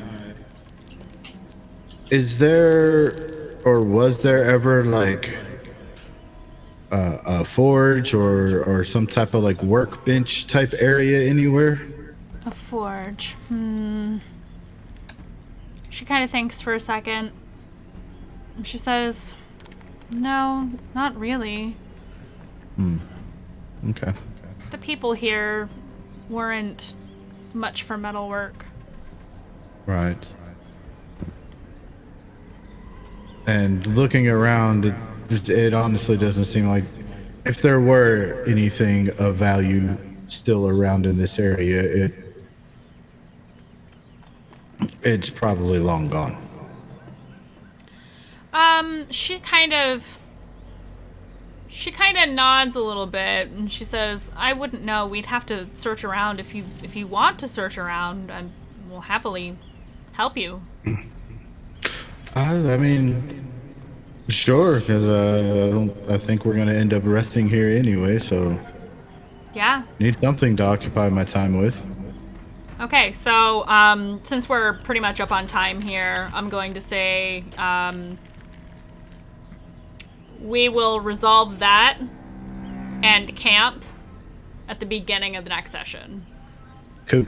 So we'll end that here. Iku tosses the amulets into the pyre for the flesh golems as you are having this discussion, and she agrees to help you search to see if there's anything left here, as there are obviously no survivors anywhere to be found, which was what she was hoping for. So that is where we will end tonight.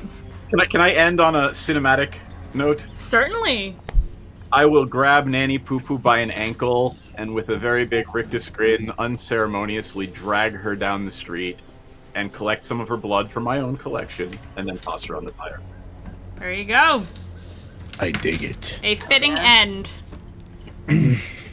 Was in Nanny Poo Poo. A fitting end for Nanny Poo Poo. Anyway, thank you all for Flat coming. face and Thank you all. all for playing. GG's everybody. Very, very GG. good combat today. Let's talk about some programming we have coming up. Hopefully I won't fuck up and miss things, although I have bolded the line for Thursday so that I don't keep skipping it by accident. I'm sorry. I don't do it on purpose. It happens to me every time. I'm going to try to not let that happen this time. All right. Saturday night, aka tomorrow, we have Rise Up Against the Slave Lords, our Greyhawk campaign with an all-women's cast, including myself and Myriad as cast members, with DM Duff, Praetor himself. That is at 9 p.m. Central Time. All the times I'm about to say are Central Time. I have to keep saying that. Sunday, currently, we do not have any programming. Yet. Mondays, we have 2 shows. One on our YouTube channel, youtube.com/Praetor'sRejects. Please subscribe. Is Dragon of Icespire Peak, not plural, with DM Sammy. That is, again, exclusively on our YouTube channel, live streamed. That is 7 p.m. Central Time. And then here on the Twitch channel, Monday nights, we have Storm King's Thunder with DM Esquire, aka our very own Seth here. That is 7 p.m. Central Time. Then we have Tuesdays, Waterdeep Dungeon of the Mad Mage, again with DM Duff, Lord Praetor himself, 7:30 p.m. Central Time. Wednesdays, are we still calling it the Return of the Tales of Sanguine Isles? Just Return of the Sanguine Isles. Return of the Sanguine Isles with DM Mech 45. That is at 8 p.m. Central Time. The way it's written in here is not that. And Thursdays, see, I didn't fuck it up. Thursdays, Tales from the Yawning Portal with DM King Bashman, our very own. I also appear in that game sometimes, hello, as an NPC, very fun NPC. That is at 8 p.m. Central Time. And then we are back here Fridays, 8 p.m. Central Time, to play to Annihilation. Da, da, da, da. Oh, my book is backwards. Da, da, da, da. Also, we have a non-stream show. I would say that it's a limited run, but it's kind of turned into a full-fledged campaign, so we are still doing it for the time being. It is Savage Worlds, East Texas University with DM Eric B. That is pre-recorded, and it is available only on our YouTube channel. So again, please go follow us on YouTube. That's youtube.com/Praetor'sRejects. If you scroll down here on the Twitch page just a little bit, there is a panel that says YouTube. Go follow us on there. That's where you can find old episodes of previous shows, old seasons of shows. If you missed, like, the beginning of Sanguine Isles, you can go back and watch that. I'm just saying. If you missed the beginning of this game, you can go back and watch that. You have those options. That is available to all people on social media. Don't watch Don't watch the prequel to saying when I mean, I have to fix that. That's it. Well, listen, just watch all the things. It's great. It's a good time. No, I was saying it because that was my first time ever DMing and streaming at the same time, so it was a shit show. It's freaking hard. It's hard to DM and stream at the same time. Anyway, thank you all for coming. You are all great. We look forward to playing this game every week. I know I do a hell of a lot, and playing with you guys is awesome as well. So good job, everybody, and have a good night. Okay, goodbye. Do.